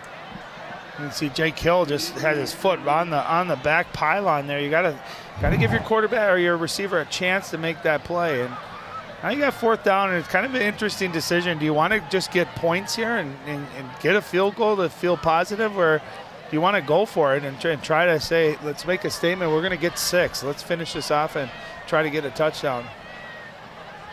There's Freeman, who was defending on that play. And you can see the breath coming up, so it's definitely a temperature dropping.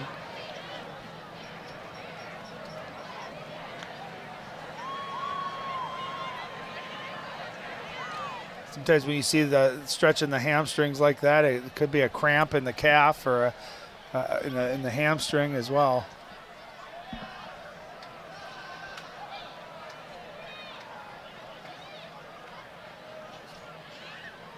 Right, and they'll work that out. Well, that can be painful too, right? One of those things. Well, it's really, you don't get cramps as much in the colder weather. You usually see it when it's hot and dehydration kind of setting in. But so fourth down, it looks like Osseo is going to have the field goal kicker out there. And this is what this is one of those where do you think about a possible fake and try to catch Champlin Park off guard? And I'm sure Coach Keenan's telling his guys and their staff and their linebackers to be aware of a fake.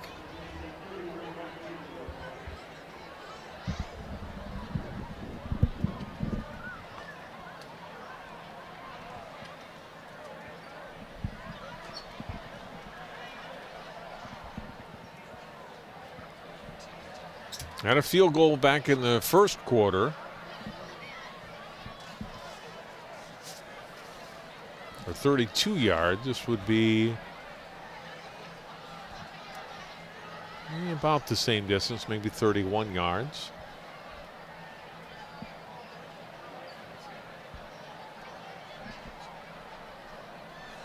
They're still working on Freeman. I mean, he's out of the field of play, but close enough where they're not going to run another play until he's up or helped off closer to the Champlin Park sideline. He is in a lot of pain, Ryan.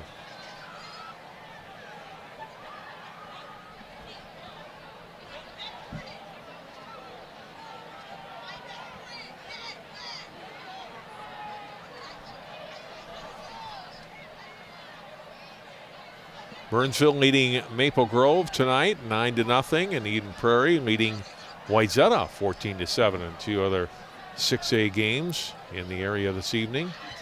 Maple Grove coming off that big win against Minnetonka. Always worry about, and it's homecoming week there, the distraction of homecoming and a letdown after a big win. Absolutely, but we've had a couple of different number 1 teams in the state. Of course, Eden Prairie was number 1, losing to Lakeville North, and then Minnetonka taking that spot over and losing to Wayzata.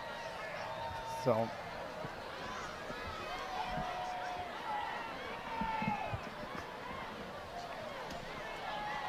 yeah, Burnsville winning 9-0 over Maple Grove, and at Maple Grove, drove past that school on the way here to Osseo. Looked like it was a good turnout there, and certainly good to see Freeman up and walking, and looks a little stiff in that leg. You hope it's nothing serious. You hope it is just cramps and nothing too bad. How about, you see the score last week, John, between Buffalo and Elk River? Yeah. Was it 90-80 or 80-70? Yeah. I mean, just unreal, almost video game-like numbers.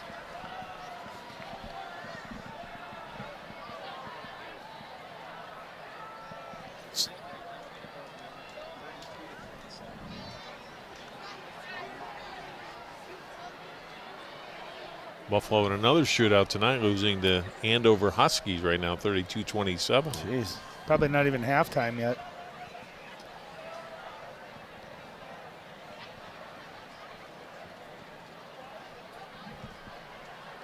Well, and you also wonder, too, as a kicker, a mindset, when you got 5-6 minutes to kind of sit and think about your kick coming up. You know, you see coaches call timeouts sometimes to try to ice kickers or get in their head. There is obviously an injury, but you got a few minutes to think about what you have going on.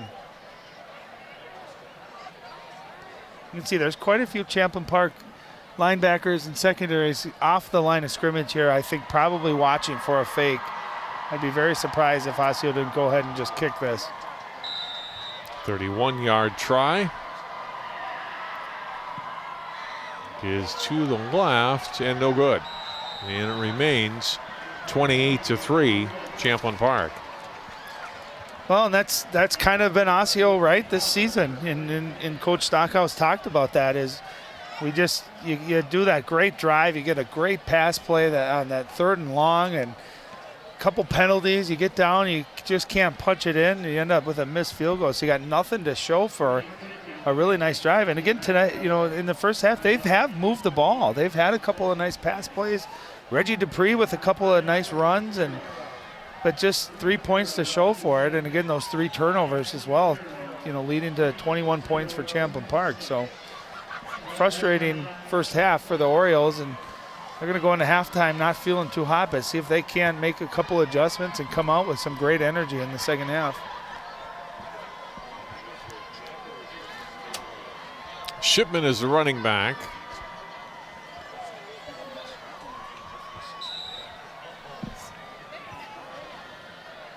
Although 4 wide receivers, surprised if they throw it here. They do give it to Shipman. Finds a little crease though, and he's out past the 30, the 32, gains a dozen yards on first down, and now an Osseo defender is down. Well, and remember too, you got a really strong-armed quarterback, so can you get to midfield and maybe give him a shot to throw a Hail Mary down to the end zone?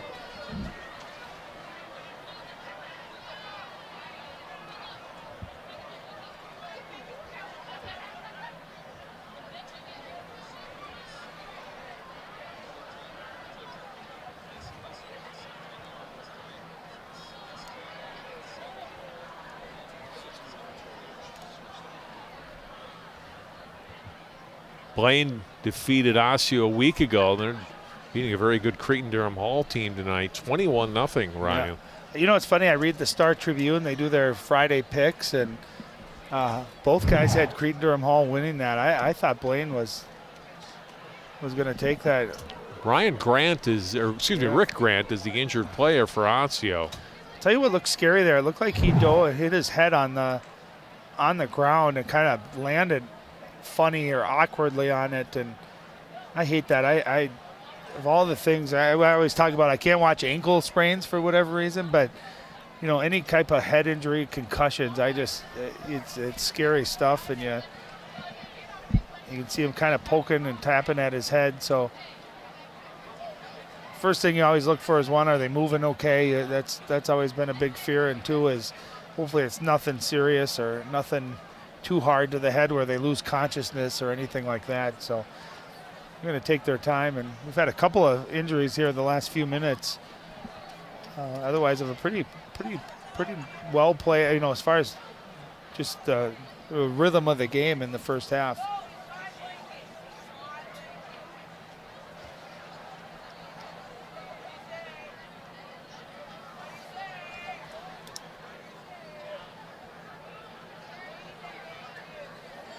Taking their time with Ryan Grant.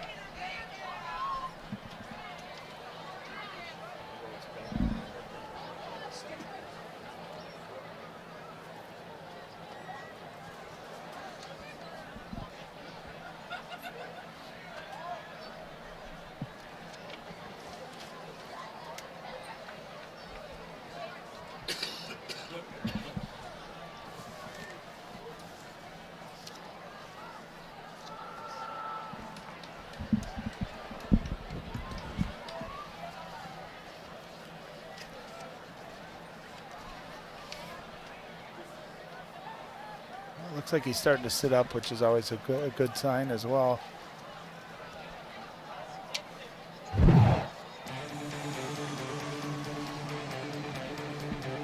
Here's the records of the teams that are playing the North Division of the Metro District. Lane, 2-0 in district games, 3-0 overall. Then Centennial, St. Michael, Albertville. And those two are playing tonight, tied at 7-7 in the first half. And you see Champlin Park, Osseo, Totino, Grace, and Anoka. Yeah, you just not used to seeing Totino, Grace, are you, at the bottom of the standings like that? But and Anoka was winless last year, and all the great history in that program. They're just really going through a rough stretch up there now at the Pumpkin Bowl. Blaine really in the driver's seat with beating St. Michael Albertville at St. Michael Albertville a couple weeks ago, and of course beating Osseo as well. And it's a pretty solid division right there, year in and year out, and good to see them walking off the field, and that's a scary thing. Hopefully it's nothing too bad. Sometimes what you don't realize when you hit your head on the turf like that is you can sprain your neck really easy. You can see him kind of rolling his neck around, and those can be really painful, and they linger. They're sore. You're sore for the next few days because it's a lot of strenuous force on that neck muscle. You got 4 seconds left, Ryan. You don't have time to get it to midfield. You don't have, there's not enough time to get 2 plays off here. So either run it or kneel down, or you throw it as far as you can and hope you can get a run after the catch. Well, at this point, with 2 injuries and kind of a delay here, if you're Nick Keenan, do you just say let's just kneel it and get into halftime? If you don't do that, with 4 seconds left, could you throw a quick out, get out of bounds? You have a timeout, and then try to take a shot down the field. Do you run a hook and ladder right here on this play? Do you, again, you have a quarterback who's got a big arm. You got some big athletic receivers. My guess is you probably just take a shot down the field and see if you can make an athletic play and keep it going.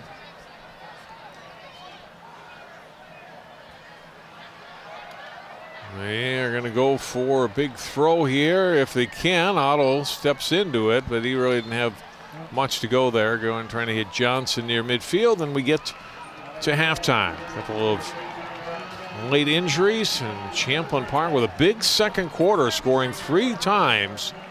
And they've got a 28-3 lead now here on the Osseo Orioles. We'll take the timeout. Allie will be back. She'll be hearing from the coaches. Well, more live here from Osseo after this timeout. Here she comes. Hi, Krista. Take you, Jamie, to be my wife. When we found out that we were pregnant, we were just elated. We were just sitting there waiting for the pediatrician. She said she won't be taking you in as a client.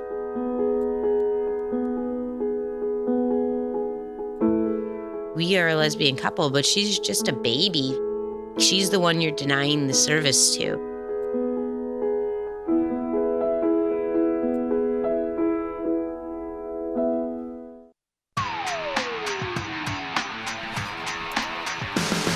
We are back at Osseo High School. Let's go down the field now, and Allie Arlt. Thanks, guys. Coach, after that first touchdown, the offense got a little more quiet until that Powell interception. Then you get 3 more on the board. What kind of changed there? Turnovers changed the game. We have 3 this half. We set a team defensive goal to get 3, so we've met that goal. But we know that kind of turns the tide in the game. Yeah, you are a defensive guy. You've seen these big turnovers. What do you put on this defense holding them to only 3 points? We just, it was tough for us this week in practice. We only had 2 days of practice, so we're just kind of keeping it simple and, letting the kids go play. What do you want to see out of this team in the second half that maybe you didn't see in the first? I think we just need to finish. That was a good half of football, but we want to try to finish the game. Thanks for your time, Coach. All right, thanks, Allie, and thanks to Coach Keenan. We'll hear from Ryan Stockhouse before the beginning of the second half. Look at you. You're at the top of your game. You're unstoppable. Nothing can throw you off track. Wait, is that your car? Uh-oh. Yeah, I saw that coming. That will throw you off track. You're looking at around 10 grand in fines, legal fees, and increased insurance rates. Let's try this again. Smart move. Because buzz driving is drunk driving. I got some Oxy after I hurt my neck. First, I took them to feel better. Then, I just kept taking them. I didn't know they'd be this addictive. I didn't know how far I'd go to get more.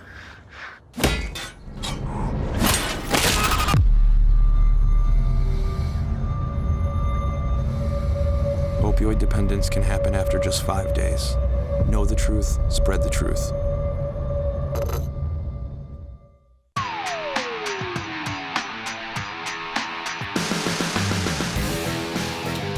John Jacobson with Brian Iverson and Allie Arlt. We are at halftime of tonight's homecoming game for the Osseo Orioles, with the Champlin Park Rebels leading Osseo 28-3 at the half. Champlin Park getting on the board in the first quarter as this pass helped set it up. A pass to Seeley, and then the great catch by Jace Miller on a 4th down and 2 from Benedetto, and Champlin Park was on the board. Osseo had some success, Ryan, moving the ball, especially in the first quarter. Nice run there by Reggie Dupree that sets up the 32-yard field goal to get Osseo on the board to make it 7-3. Benedetto can run the ball as well. Nice scramble here. That run went for 27 yards. Then Otto with the throw here, and the great interception by Steve Arell for Osseo stopped that drive. Interception here, though, and it was an interception and turnover-filled quarter for Osseo, and that pick by Powell led to the touchdown run by Cece. And then a strip here of the football. And a recovery by Cairo after it was stripped by Freeman led to the touchdown pass to Seeley. And then this is the pick six that goes for 75 yards. Kieran Lundgren bringing it back all the way for Champlin Park. And here's a look at the numbers at halftime. Rushing yards, 124 for Champlin Park. They've got 209 total yards, 119 for Osseo. And the points off turnovers, the big difference, 21 for Champlin Park to 3 for Osseo. Let's go back down to the field. Allie Alt standing by with Ryan Stockhouse. All right, Coach, down 25 at half. Obviously not quite where you guys saw yourselves wanting to be at halftime. What happened in that first half? You know, it's about protecting the ball. I mean, we put our defense in some pretty bad situations. I feel like they're playing pretty well against Otto and against that, offense that they have. But 2 turnovers that were huge. Turnover on the 5 and a pick 6. Realistically, we're seeing some things that we want to see. It's about execution and taking care of the ball. I mean, that's really the story in my mind right now. When you guys talked in the locker room, is there anything different offensively that you want to do to put points on the board? I mean, there's a few things. We got to finish some drives, but like I said, really it comes down to execution. I mean, we're looking back at some of this film right now, and we got guys open in good spots, so it's either protecting a little longer, not getting penalties, taking care of the ball, or just, executing. We talked about the strength of your secondary. Have you liked a little bit of what you've seen in them? They have. They've been in really difficult spots. I think they're defending well. I think we need to get a little bit more pressure on the quarterback, but, they've been tested, and if we can give them better field position and put some points on the board, I think we're going to be all right. Thanks for your time, Coach. Yep, thank you. Yeah, Ryan, I think individually there have been some nice plays. We saw the interception there on the halftime highlight package by Arell. There's a pass breakup by Ferguson in the first quarter. So, it's not their defensive backs necessarily that are getting burned, but Champlin Park can run and pass the ball pretty well. Obviously, Otto is a huge threat to throw it. We've seen him running. We saw the touchdown run there by Cece, and then the turnovers, like he said, the execution has just hurt them. Well, turnovers are going to kill you. They scored the points off of those. But I thought interesting, Benedetto averaging over 300 yards passing, only has 85 here in the first half. 120-something yards rushing the football. So they've really been nice, well-balanced. Over half of those yards have come, about half of them from Benedetto. So he's kind of been a dual threat in the first half. And, it's not necessarily how many yards, but 2 effective touchdowns off of it, too. And to your point, John, some of these corners have been in a great spot, but when you're 6'4" and athletic, you saw a great diving catch, the first score of the game by Jace Miller, and then we saw Cato Seeley just go up and get it over a much smaller defensive back. So sometimes you can be in perfect position and it just doesn't matter. So if you're Osseo, you got to take care of the football. They got to get something explosive. I almost think they need a big play. And you're down 25. That's it's not insurmountable, but you need to start working on it, and you need to have something happen pretty quickly here to start the second half. We'll take one final timeout and come back, kick off the second half. More Osseo Champlin Park football live on CCX in a moment. What makes your community feel like home? Is it knowing what's happening in your neighborhood, or when people know your name?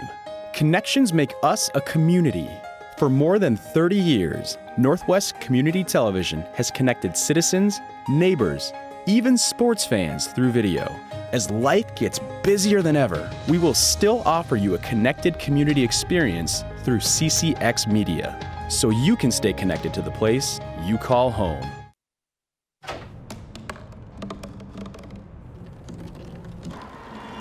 Everybody has a dream.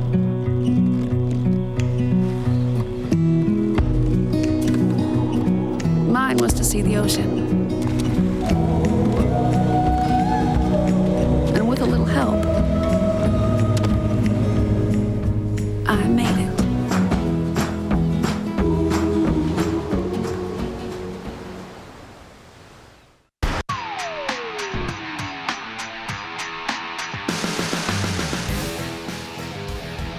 It's been all Rebels in the first half, especially that second quarter when they outscored Osseo 21-0, and they take a 28-3 lead here into the second half of play. They look to bounce back from that loss to St. Michael Albertville a week ago after tonight's game. Well, and I'll tell you, sometimes, John, a loss early in the season isn't the worst thing in the world. Obviously, you want to win every game, but sometimes you can really get your team's attention after a loss, right? Especially if you're 2-0, 3-0, and you feel like, the kids are starting to get a little maybe overconfident. You get a loss, then all of a sudden you got their attention all week. You have a really good week of practice. They've got Blaine next week, Champlin Park does. No, that's not going to be an easy game. Osseo, after tonight, they will go on the road. They will play at Centennial next Friday. It's one of those schedules where, top to bottom, even Anoka, Tutino, Grace that haven't had a win, they're still tough outs. It's not an easy schedule by any means. And if you're Osseo, you just want to feel a little taste of that success, so you can get some of that hard work paying off. We talked to, there's a number of kids tonight not playing due to some disciplinary actions, just team rules, and that's a hard thing for a coach. But I love Coach Stockhouse saying, you know what, I'm not going to sacrifice winning a game here or there. I'd rather build a culture and accountability, and I love that as a football coach and as a teacher of young men, and he's doing it. And wins and losses come, but you got to do things and build things the right way, and I think he's certainly doing that here at Osseo. But sometimes you take your lumps, and it can be frustrating when you're not winning, but they just got to stay the course. Vogelpohl gets us started here with the second half. He'll trying to find a lane, gets to the 20 and only the 21 before he's tackled. And a flag comes out as well. Cece on the stop for Champlin Park. We'll get flag, as I mentioned. I'm guessing this is going to push the Orioles back even a little further. That's the second penalty we've seen on a kickoff return for Osseo, and it really backs them up and gives them not good field position. They're going to be right about the 11-yard line to start the second half.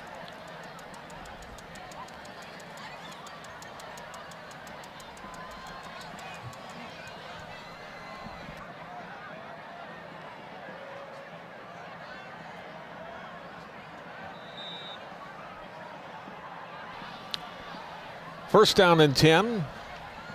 Osseo starting the second half from just outside their 10-yard line. Kruger quick throw. Dupree trying to get outside. Heading back to the middle, and the ball comes out. Ball is loose, and Champlin Park has it. Oh, they're going to mark him down. They're going to say he was down. Excuse me, it was Jake Hill. That was the carrier. They're going to look at it again. Here's Hill. And let's see where he goes down, or perhaps his progress was stopped and the whistle had blown. That ball's definitely out. And it was recovered by Jay Vang, but they had blown the play dead. So it looked like it should have been a turnover, but play blown dead.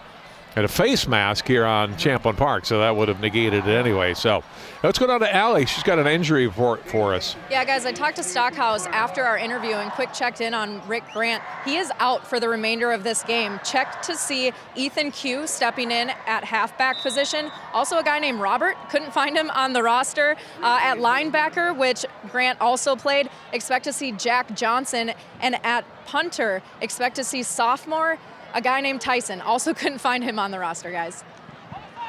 It's Alex Tyson, the younger brother of Zach, who played basketball. Alex Tyson's a sophomore. Good basketball player as well. Turn outside, and the run by Brooks. The flag comes out. Boy, penalties tonight, Ryan, we don't have too many like procedure penalties. They're all like big penalties. They're holding, they're personal fouls. They're 10 and 15 yarders, each one of them on both sides. So after Osseo had gotten the first down, they've gotten 5 first downs, Ryan, tonight just via penalty. Well, that's been a penalty on every play here in the second half. The kickoff return and we're 3 for 3 so far. And it's too bad because that was a nice gain on first down. They did that shotgun with a little pre-snap motion and jet sweep around the edge, and it was a successful play. It would have been about a 7 or 8 yard gain. Instead, you're backing up now, and you're going to have about 1st and 16 from back within about the 6 yard line. So.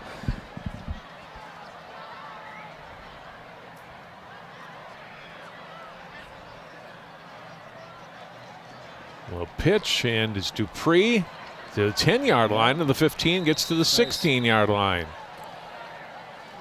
Yeah, he's a fun player to watch, isn't he, John? I mean, we haven't seen him have that explosive, long striking play, but he's got great footwork. He's quick, he's fast. And that's a nice 10, 11-yard gain. Now you set up 2nd and 4, so really vital play there when you're backed up against your own end zone. To get a nice run, positive play like that.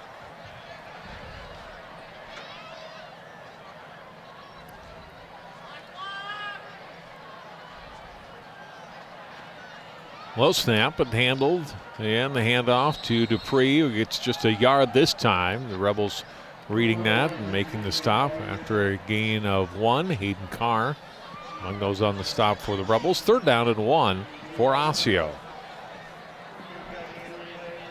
Gone successive plays without a penalty or an injury, so we're on the right track.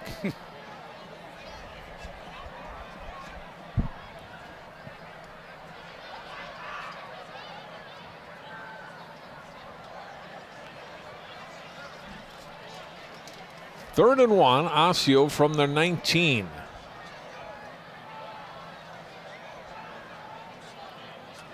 And off, and Dupree stretching the football out. May have gotten the first down with a great effort. They're going to mark him down at the 20. He's going to be about a yard short, I think.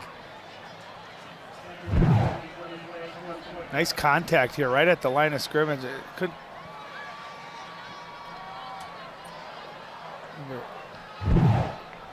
Is that Todd Pop? Is that number 50 that made that? Yeah, I believe so. Good penetration there into the backfield, and after a nice run there on 1st and long, a couple of short runs and sets up 4th down, and Osseo's going to have to punt. A big stop by the Rebels. Diving for it is Vang at midfield, makes the fair catch. I'll tell you, being a punt returner, there's nothing harder. You're sitting there looking up at the ball coming down, and you got 11 jerseys running to try to take your head off, and to have the wherewithal, even on a fair catch, it's still not an easy task to do, and it's not an easy job. Were you ever a kick returner? No, punt I returner? wasn't. No. I didn't have great speed, and it just it's a hard thing. It was just something, if you didn't do it, you didn't practice it, it's not something I never felt comfortable. I always thought I had a lot of admiration for my teammates that did do that. A great starting field position for Champlin Park's offense to begin the second half. They're in Osseo territory at the 49. Sissy, who had a touchdown run on a play up the middle in the first half, has a nice gainer here, picking up 7 yards. Well, they've had some good success just with that simple out of the shotgun right up the middle. It's the same play they scored a touchdown on. Really nice job up front by that offensive line. And again, when you go 4 wide receivers, you spread that defense horizontally, and if you can get through that first level, there's an opening there. And a lot of times, this Champlin Park team, they're using this run to set up play action, to set up a pass down the field. See the bottom of our screen, big number 8, Cato Seeley. Second down and 3. Otto in a lot of troubles. Somehow gets out of it. Throws incomplete. He turned, and all of a sudden there were 3 black jerseys right behind him, and he got away from that. And no gain is a positive gain in that play for Champlin Park. I was going to say, Bennett Otto was running the option to the left there. There's some miscommunication with Cece, and I'll tell you what, to not get a sack out of that play, to be able to scramble out of it and to have the smarts to throw it away, you live to fight another down. So you still got 3rd and 4 as opposed to maybe 3rd and 10 or 3rd and 11. So really heads up play by the senior quarterback there, just throwing it away and keeping 3rd and short. Otto pitching it back. Sissy's got a first down inside the 35, down to the 33-yard line of Osseo. Gain of 10. Well, Tony Jackson, the cornerback, number 6 for Osseo, came up and he just stuck his left arm out there. It was a nice move by Cece, but he made that tackle. He doesn't make that tackle, that might have gone for a touchdown. So that was that option left that they ran on 2nd down where there was some miscommunication. They went right back to it and ran it again. They've run that option quite a few times tonight, and they've really had nice success. Bennett Otto keeping it, and the last couple times pitching it to Cece, and a big 3rd down conversion. He'll get the call again. And gets turned sideways, but not before he picked up 5 yards. Tackled by Tony Jackson and Miles Hawthorne. The flag comes out at the end. I don't think, boy, nothing there. Doesn't seem like it should be flagged defensively. Perhaps there's something else that we didn't see. But well, I'll tell you what, it looked like on that Miles Hawthorne, number 18, was coming up, but you can't control where the ball carrier fall. He certainly didn't look like he appeared to try to tackle up high. He was low, and sometimes it just happens, and those are the kind of plays that you hate to see penalized, because it certainly, I always look at intent. Was there an intent with it?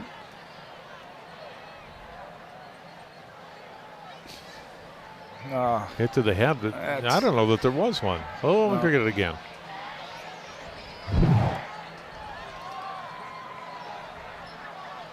This run by Sissy's getting outside. Well, you can see there's the first hit by Jackson. Low. Yeah, but I mean, he turned his head. That's tough. That's a tough one. It wasn't late. It wasn't egregious. Those are the ones that, again, at every level they make it harder and harder to be a defensive player. First down and 10 from the 14. This is Shipman trying to turn the corner. He's going to get to the end zone. Touchdown, Sean Shipman. Touchdown, Champlin Park. Did that look like he got shot out of a rocket or what? The sophomore comes in and it's right up the middle. Watch him get to the outside here, and he is just gone. Look at the speed. He's got that upright running style, almost looked like Robert Smith in his old Vikings days. Watch him get outside here. Upright, but nice big long strides, and he just beats everyone to the corner into the pylon and for 6. Nice drive here by Champlin Park. All of it done on the ground. Vogel pull for the extra point. Kick is up, and he is 5 for 5 on extra points. With 7:17 to go in the 3rd quarter, our score now reads Champlin Park 35, Osseo 3. They really couldn't be more efficient than that. They ran the ball, they ran the option. Even the busted play where they had some miscommunication, able to throw an incomplete pass to keep that 3rd and short, and able to run consecutive plays and march right down the field and get the first score of the second half to take a commanding 35-3 lead. Well, that's what you want to see, right? I mean, you've got a comfortable lead coming into the second half. Get the ball for the first time. Great field position. You're already at midfield. You go right down and score. Yeah, because as a coach, you're teaching your team it's 0-0 at halftime, and you gotta approach it that way.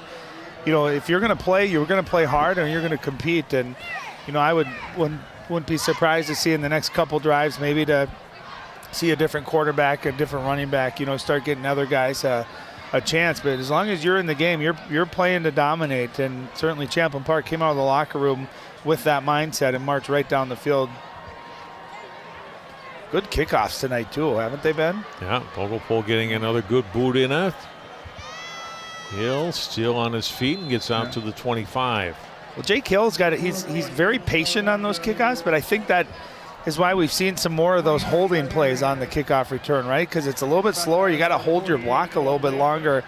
But he's patient, but you can see he's very effective at those returns. He's got good speed and good patience when he gets the ball in his hands.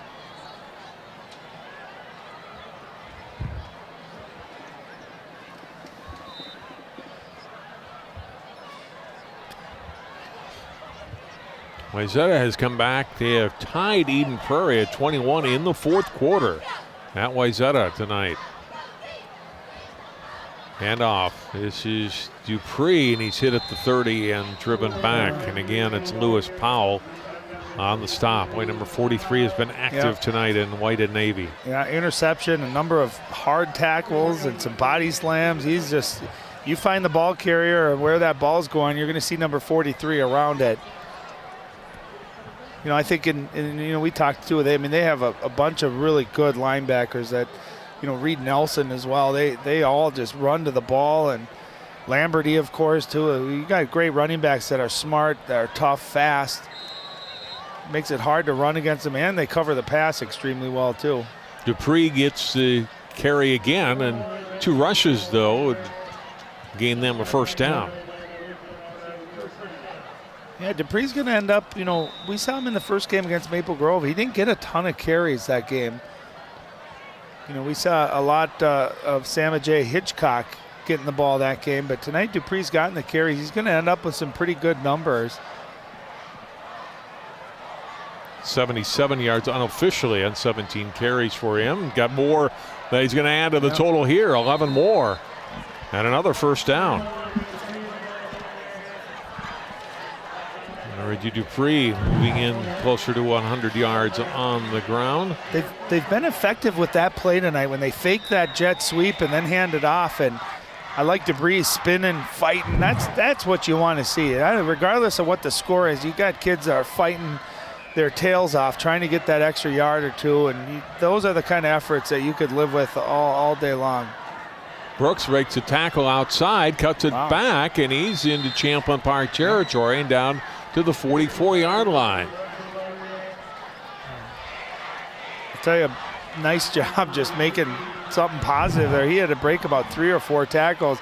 I thought right there he was going to get tackled, and right there a great cutback, slices through about 5 white jerseys and just keeps his legs going and gets about 8 yards on first down. Nice play. Todd Pop on the final tackle.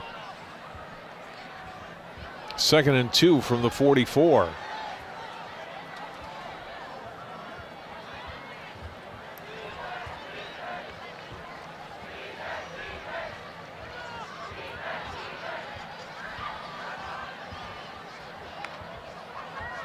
Kruger will keep. He gets to the line of scrimmage in about half a yard more, and that's it. They'll still be shy of a first down. It'll be 3rd down.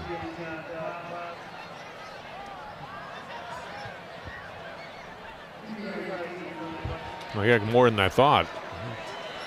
I think he got back. He will be short, but not by much. Yeah, they gave him a pretty generous spot there. Well, 3rd and short, you know, interesting. Do you take a shot here knowing you're going to maybe go for it on 4th down, or do you just say, you know, let's just get that first down, keep the chain moving, let's try to build and sustain a drive? 3rd and less than 1.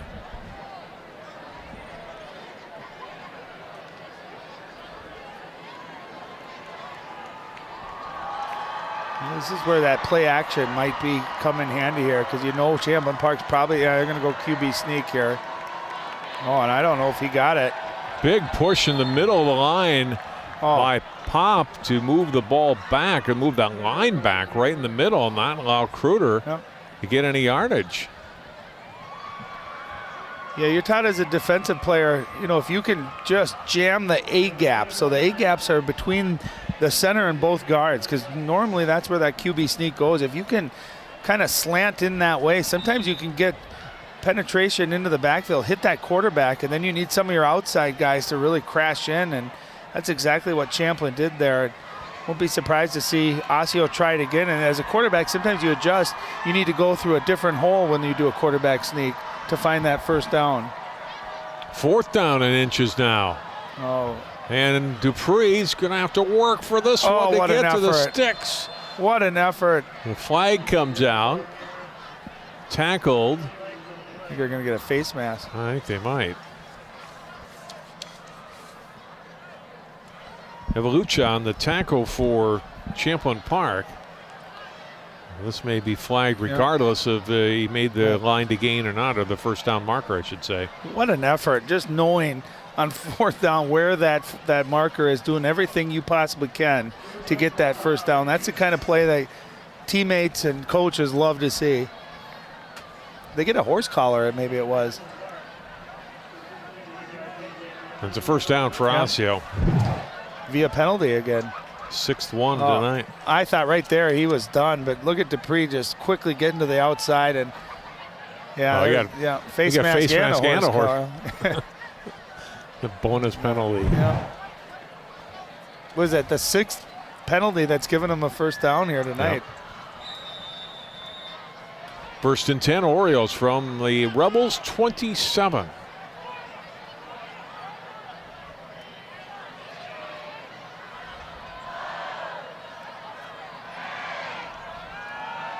Kruder going to the air, throws, Barlow the catch. It'll be first and goal for Osseo. And that's where Osseo's had the most success tonight in the passing game, is right over the middle, a little bit deeper. You can see just the linebackers that time, again, a little bit too shallow, and you could see number 43, Lewis Powell, frustrated with himself because he knew he's got to get a little bit more depth on that drop. But nice job, nice pass, nice catch by Barlow going down to get it. And another good throw by Jake Kruder. Gain of 18, first and goal from the 9. Osseo trying to get its first touchdown of the night. They'll give to Dupree.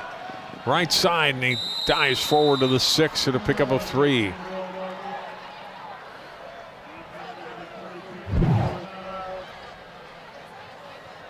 Dupree up over 90 yards now on 19 carries. Second down goal from the 6. Well, we've seen Osseo get down into the red zone tonight, just unable to punch it in there.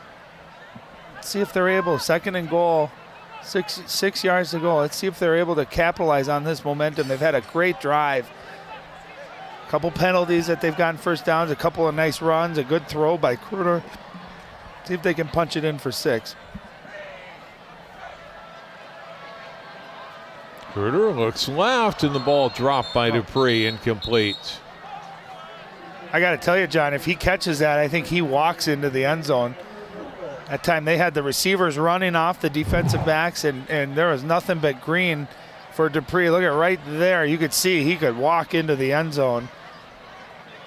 And he knows it, too. He's frustrated. He knows sometimes you get so excited, right, to get that end zone. You lift your eyes just for a second to see what's in front of you, and just a routine catch, one that he probably makes 99 out of 100 times. But that was a great play call. They had it set up beautifully. And just an unfortunate drop, or he would have walked in for 6. 3rd and goal from the 6. They give to Dupree, spins at the 5. Oh, great effort. And gets forward to about the 3 before he stopped. Nice tackle on the play to stop the touchdown to keep him out of the end zone by Cairo, number 22. Well, great spin move there to elude that, and you can see Champlin Park trying to strip that ball, and some gang tackling, and Corey Cairo comes up, number 22, and finishes it off. That was just a heck of an effort to get back to that 3-yard line. Jay Vang also there, helped slow him down, and now it's 4th and goal from the 3. You know, if I'm Osseo, I'm going with that pre-snap motion where you fake that jet sweep. I'm putting the ball in the hands of Reggie Dupree and telling my playmaker to go get a 6. Coach Stockhouse talked about we need someone to be able to put him on their back. Here's Kruder, throws and incomplete. Barlow was out there. Brooks was closest to it, and then it's past both of them and incomplete. There's a flag. False start. No, they're gonna. And it'll be declined. Obviously, as Champlin Park will take over on down. So they keep Osseo out of the end zone. And Champlin Park holds its 35-3 lead here late in the 3rd quarter.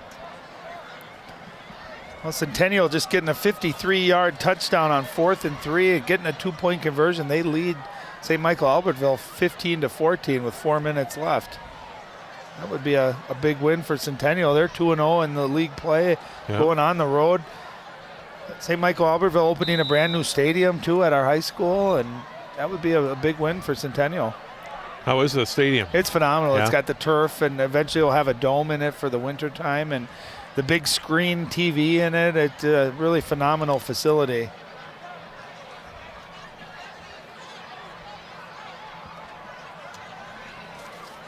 Osseo has got Champlin Park's offense backed up, is the only good thing that comes out of the missed touchdown, although it's a small consolation. A flag is down. Good run here by Shipman, who had the touchdown in the last series, but I think this is all coming back for the Rebels offense. Yeah, nice run. It's fun watching Shipman get that ball. He's got that high striding running motion, but he's fast when he gets to the outside.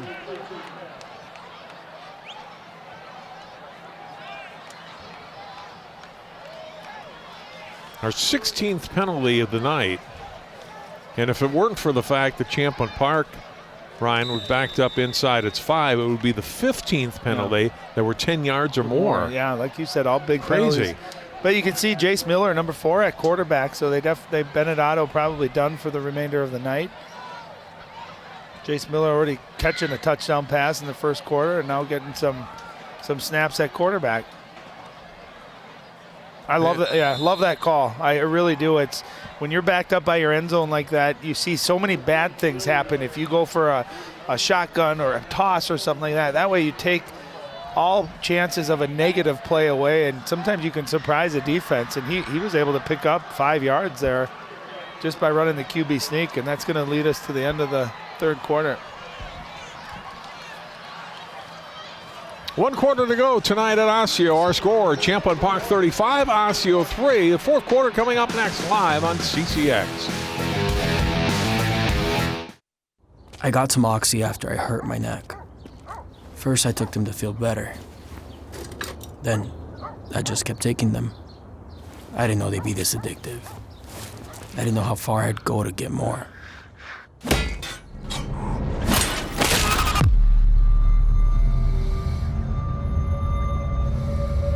Opioid dependence can happen after just 5 days.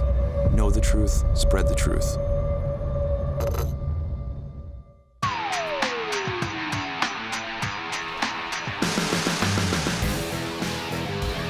Start of the 4th quarter tonight. Champlin Park looking to go 3-1. They've got a 35-3 lead on Osseo. They've got a 3rd down and 5 coming.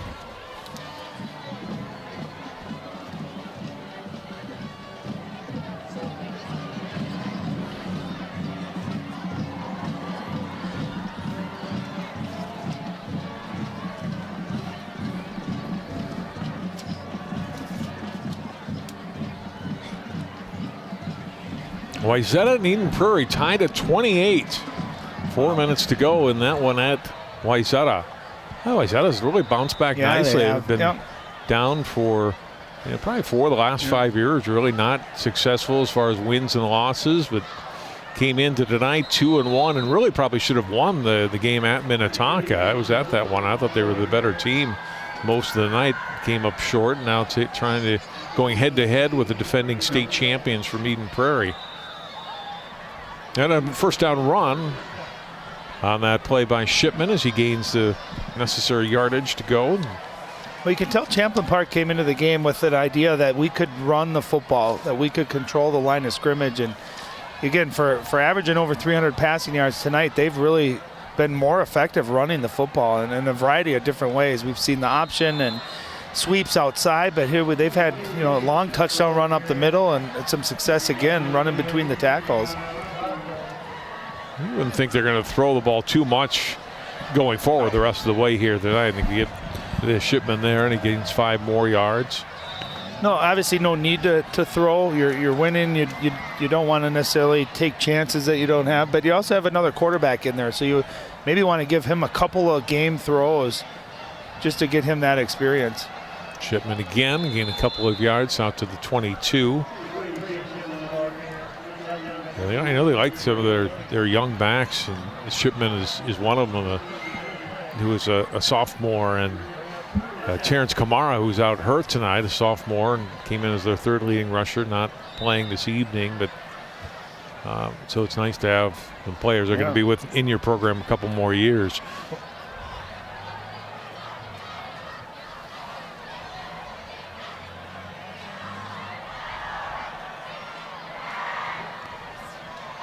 Third down and 3 to go for Champlin Park. Use more of that play clock and game clock here. Oh, the pitch, and the ball goes behind Shipman. Does a nice job just to get back on top of the ball. Flag comes out. I'll tell you, that's how you defend the option. You go right at the quarterback, make him get rid of it before he's comfortable. And I'm guessing they're going to get a hit on the quarterback there that was up near the head.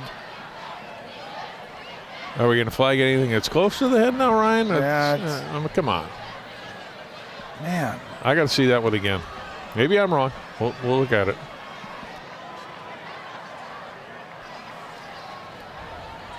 Well, I think that's our 3rd or 4th one of those. Let's see. Yeah, see, now that I am wrong on that one. Yep, that was a good call. You could see the head go back on that one. So I ran, when I was in 8th grade, John, as a quarterback, I ran the option and got knocked out silly and had to spend a couple days in the hospital. So I know it's a scary, it can be a scary play as a quarterback, but I think that's how you defend it. You obviously maybe a little bit lower. You want to get a good shot on him, but defending the option when you got a quarterback like that, if you can make him pitch it, especially going to his left and do it before he's ready to do it, that's how you create turnovers and create plays like that. You could see Ryan Stockhouse wasn't too happy with the call against Connor Wayne. I mean, it was a high tackle, but there was contact at the head as we saw that looking at that replay a second time, and that's what's going to draw a flag now. Yep. Miller's all right. He's in at quarterback. Now they're. I'll tell you, my I don't know what we got now. Maybe the ball may have been spotted at the wrong spot, I'm guessing.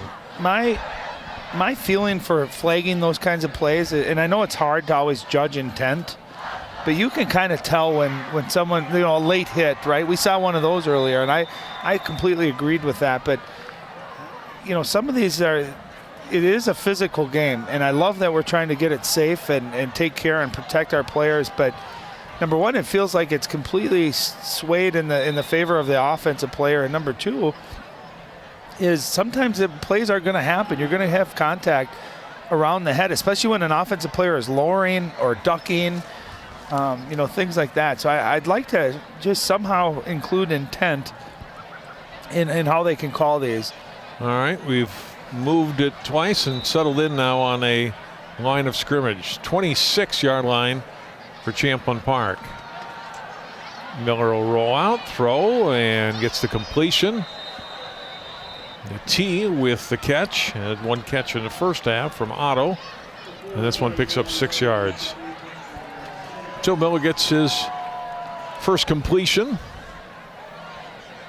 Yeah, those are the kinds of throws you're going to do with him right now, right? Not try to take a shot to score or get a big play, but maybe get him out of the pocket, get him a little bit of experience, a little confidence, and you can tell he's a nice, big, strong kid, and he's got a good-looking arm, and that time got his first completion, and picked up 6 yards on it. Pitch and run, a couple of yards in the first carry for Nick Villamizar, senior running back. I'll tell you, Jace Miller took another hit there on that option. So I like how Osseo's defending the option now. I thought really in the first half when Bennett Otto was running that, he was running pretty freely. And in fact, a lot of times would keep the ball because there was no defender coming at him. Osseo's changed how they're defending that. They are attacking the quarterback and forcing that pitch a little bit earlier.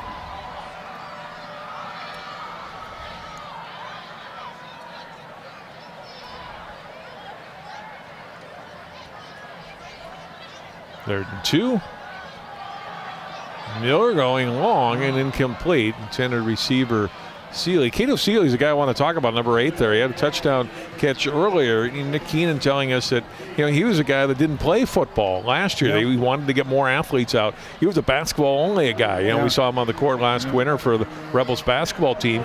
Come out and done a nice job at wide receiver, not just tonight, but all season. Well, and I'll tell you, they do a nice job, too, of in their formations, getting him so that he's singled up one-on-one against a cornerback. And, it's not rocket science. Hey, jump high and go get the football. And he's got the athleticism and the speed. He's going to win most of those matchups. And of course, they got the quarterback in play to get him the ball in that situation. So great that he came out to play, and he certainly had a lot of success doing it. Cairo, just his second punt tonight. First here in the second half. Fair caught by Jake Hill back at his 37-yard line. That's where the Orioles will step it up here with just over 8 minutes to play in the game.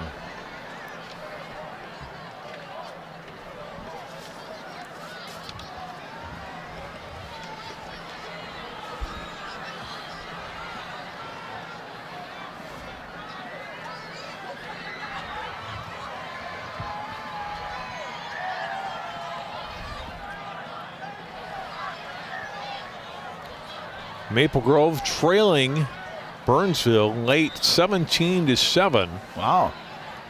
That'd be a big upset, I think.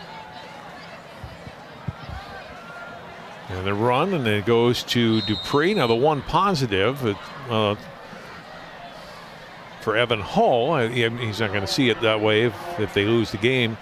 With the yardage he gained there, he needed 99 yards tonight to become the all-time leading rusher in Maple Grove history. He's done that. It's surpassed Ethan Magstead tonight, an all-time leading rusher in Maple Grove football history, with still probably half a dozen games or so to go. Well, and Evan Hall is obviously one of the top running backs, not only in the Metro but in the state, and read some nice articles that he's starting to get some pretty good recruiting interest too from some bigger programs, and he's that great combination of speed and power, and he's phenomenal. Of course, we saw him have 270 or 280 yards in that opening game, and obviously a big game against Minnetonka too. So he's just been phenomenal, fun to watch.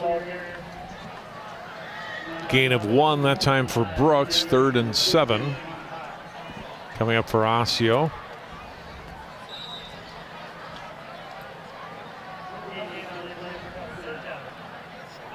Minnetonka bouncing back from a loss last week at Maple Grove. They defeat Prior Lake in a low-scoring game, 9-7. Skippers over the Lakers.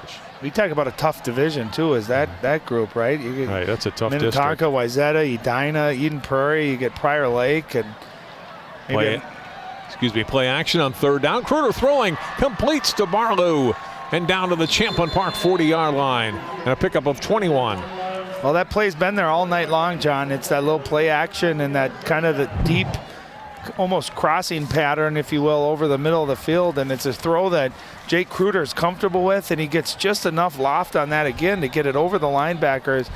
I'm sure that's something Coach Keenan will talk to the Rebel defense about, is just getting a little bit more depth in their pass drops. But Kruger's got that throw down. He gets just enough arc on it where he gets it over that mid-level of defenders and drops it in there. And Barlow's had a nice game tonight, a number of catches and quite a few yards as well. 4 catches for 74 yards. Roll out, Kruger throws and gets a completion. And it's Barlow again with his 5th catch. Down to the 27 and another first down. Yeah, and Kruger, I've been impressed. The 2 games we've seen of him, he throws really well on the run outside of the pocket.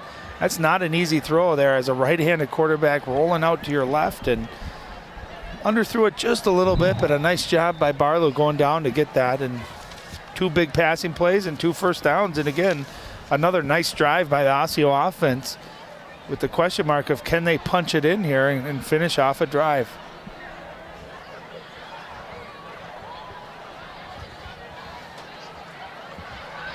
Dupree slot right. Let's see if they're going to go to him. Instead, they'll hand off. And it's Brooks on the carry. Gains a couple of yards. Brooks getting down to the Champlin Park 22-yard line. It'll be a pickup of 5. Yeah, some fancy footwork there too, making guys miss, and nice looking drive here by the Orioles.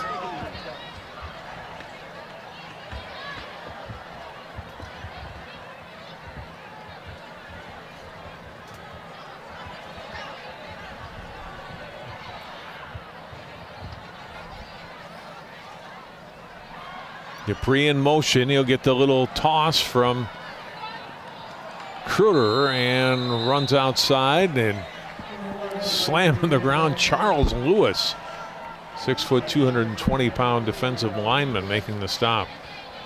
You know, how about Reggie Dupree's toughness tonight? He's had a number of hits and quite a few touches tonight, and he seems to bounce right back and hasn't lost a step. He's still running hard and quick and fast, but that time, you know, plowed down to the ground, but pops right back up. Been really impressed with him. 3rd and 1 here for the Orioles.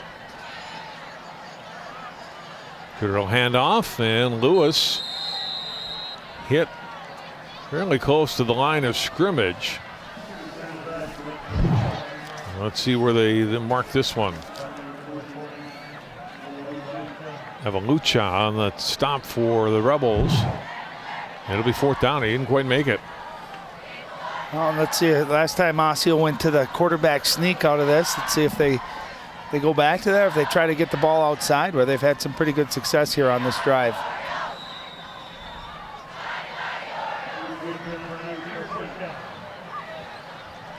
Oh, they did give him the 1st down. They wasn't marked. The chain gang was slow to move. So it is 1st and 10 for Osseo.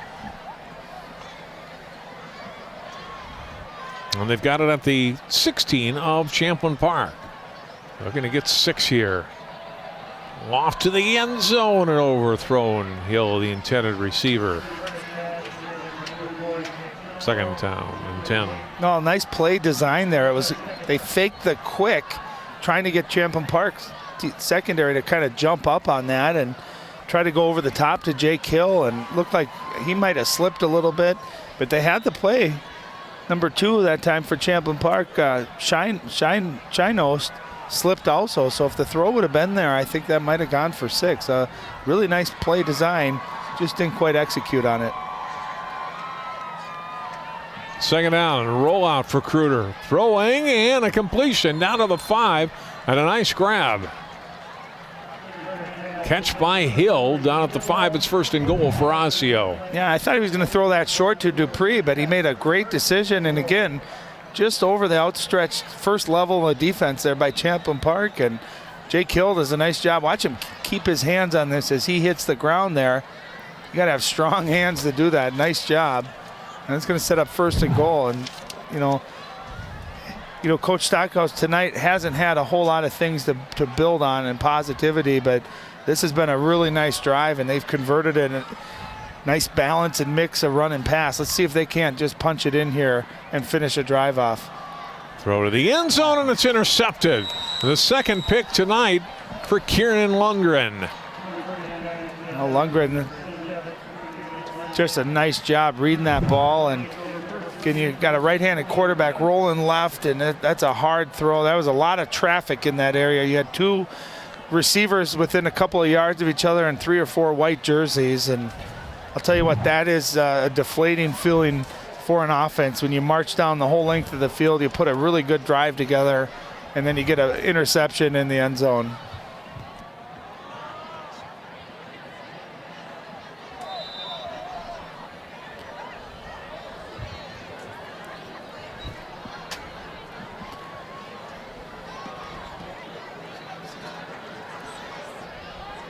1st and 10. Champlin Park takes over at the 20-yard line.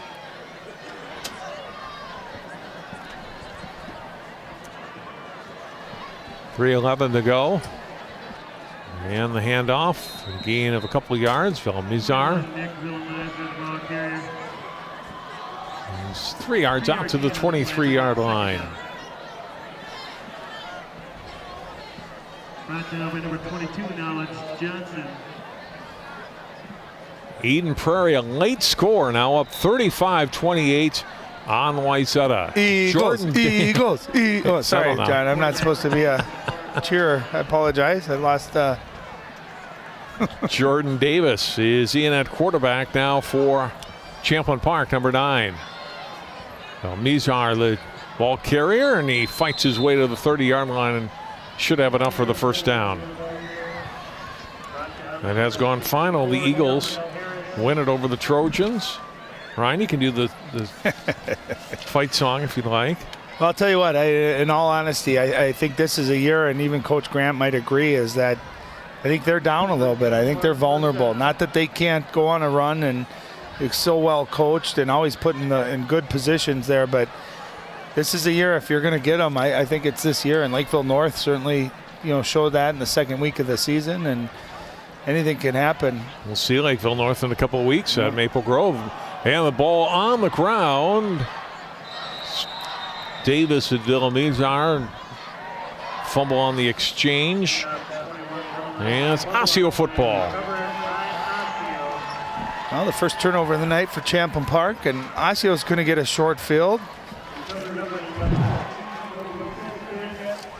And something, just I'll tell you what that represents right there, John, is that people watch a game and you see all the handoffs and the motion, and you think it's easy, and it really isn't. The timing and the number of reps that go into that, not only just as a quarterback, but with the certain running back. So when you put a quarterback, the third string quarterback, but you got the second string running back, their timing can be off, and you saw that right there. And so I think that's a credit to, both of these teams run some pre-snap motion, and they really have their timing down very well.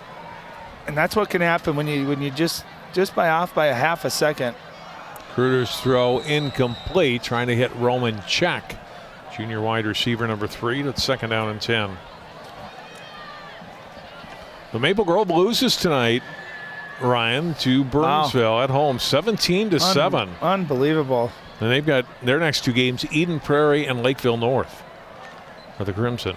That's a war of attrition right there. That's a hard schedule. And I think if you ask people, you look on that, you're probably thinking Burnsville's the one that we probably got a win out of. So Brooks breaks a couple of tackles. Nice move inside to the 15, all the way down to the 8-yard line. What a great run by Khalid Brooks. He picks up 17 yards. He's been pretty impressive tonight. 5'7", a little.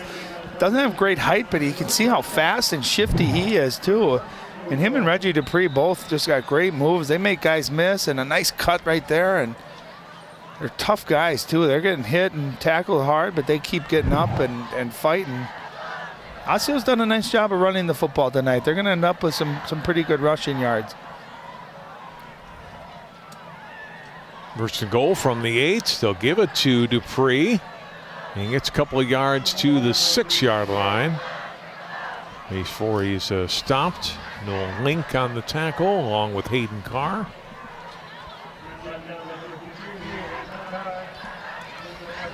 It's been a tough running night for Dupree. 23 carries for him now.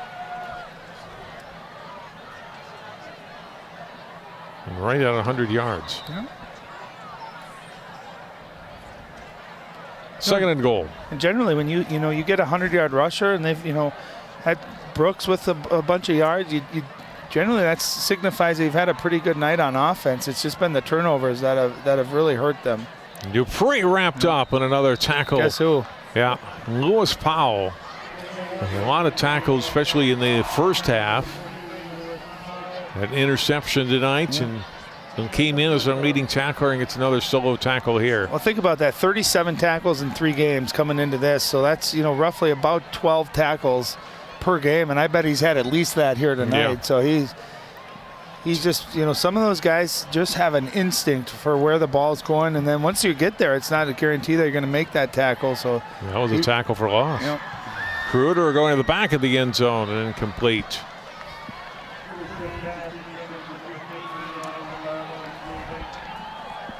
That's going to be it. And Champlin Park wins it tonight by a final score of 35-3.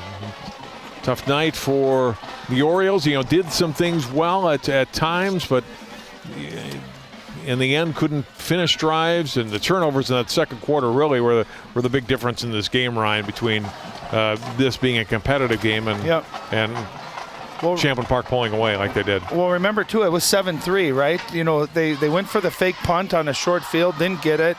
Champlin Park scored, but Osseo came right down the field, marched it down, got that field goal, and it looked like we were on. We were going to have a game, and then had those turnovers in the second quarter, and that's when the game really changed. 21 unanswered points to go up 28-3 at halftime, and then you got that opening drive in the second half by Champlin Park where they marched right down the field running the football, and it was 35-3, and it was pretty much over at that point. So I think Osseo did a lot of good things here tonight. Really, really did. We'll take time out. We'll come back. We'll hear from a couple of the Rebels in a moment. They win it tonight. They're 3-1 on the season, 35-3. Champlin Park, the final. We'll wrap things up here from Carlton Field after this timeout. They told me a bottle couldn't dream. That I would never become a superhero.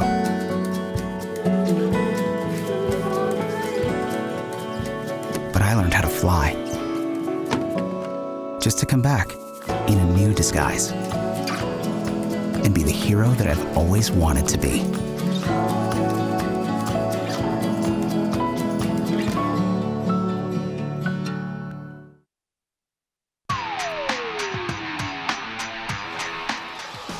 Champlin Park wins it 35-3 over Osseo. Allie Art standing by with two of the winning Rebels players. Yeah, guys, I have Lewis Powell here and Bennett Otto. We're going to start with Lewis because the defense was stellar tonight. What was it that made you guys be so effective holding them to 3 points? We really flew around out there and read our keys and just played as a team, bouncing it back to each other, and we kept up every play. Second quarter, got yourself an interception. That interception set up for a 49-yard touchdown. That was a pivotal turning point for you guys. Take us through that interception. Yeah, I saw him sprint out, and I just got to work with him. He threw the ball and made a play on it, and it was big for our offense to go turn that into points. Coach Keenan is a defensive guy. What has the mentality been being able to play defense underneath a brand new coach and then have a performance like this tonight? A lot of things kept the same, but we practice hustling to the ball and giving 100% effort every play, and it pays off. So it really did tonight. Congratulations, Lewis. We're going to go over here to Bennett. Bennett, 5 touchdowns on the night. Why was your offense, this was such a balanced attack, but why is your offense able to be so efficient? We actually spread the ball out pretty well tonight, and our run game was here tonight. So, our offensive line did a great job. Our running backs ran hard, and we spread the ball around, and everyone got love, so it's good. Run game was there, but you had 2 passing touchdowns. Let's go to the one in the second quarter, 9-yard touchdown to Seeley. He was in coverage. It was a great catch. Take us through that play. Yeah, I've always wanted to get him one because, everyone knows I've thrown to Jace on the goal line. I wanted to get Cato one. The one he got called back, I was a little bummed on, so I thought I'd give him another chance, and there he went up and got it, and I was pretty happy for him. What have you liked about the changes in offense from last year to this, having a new head coach, kind of having more opportunities to throw the ball?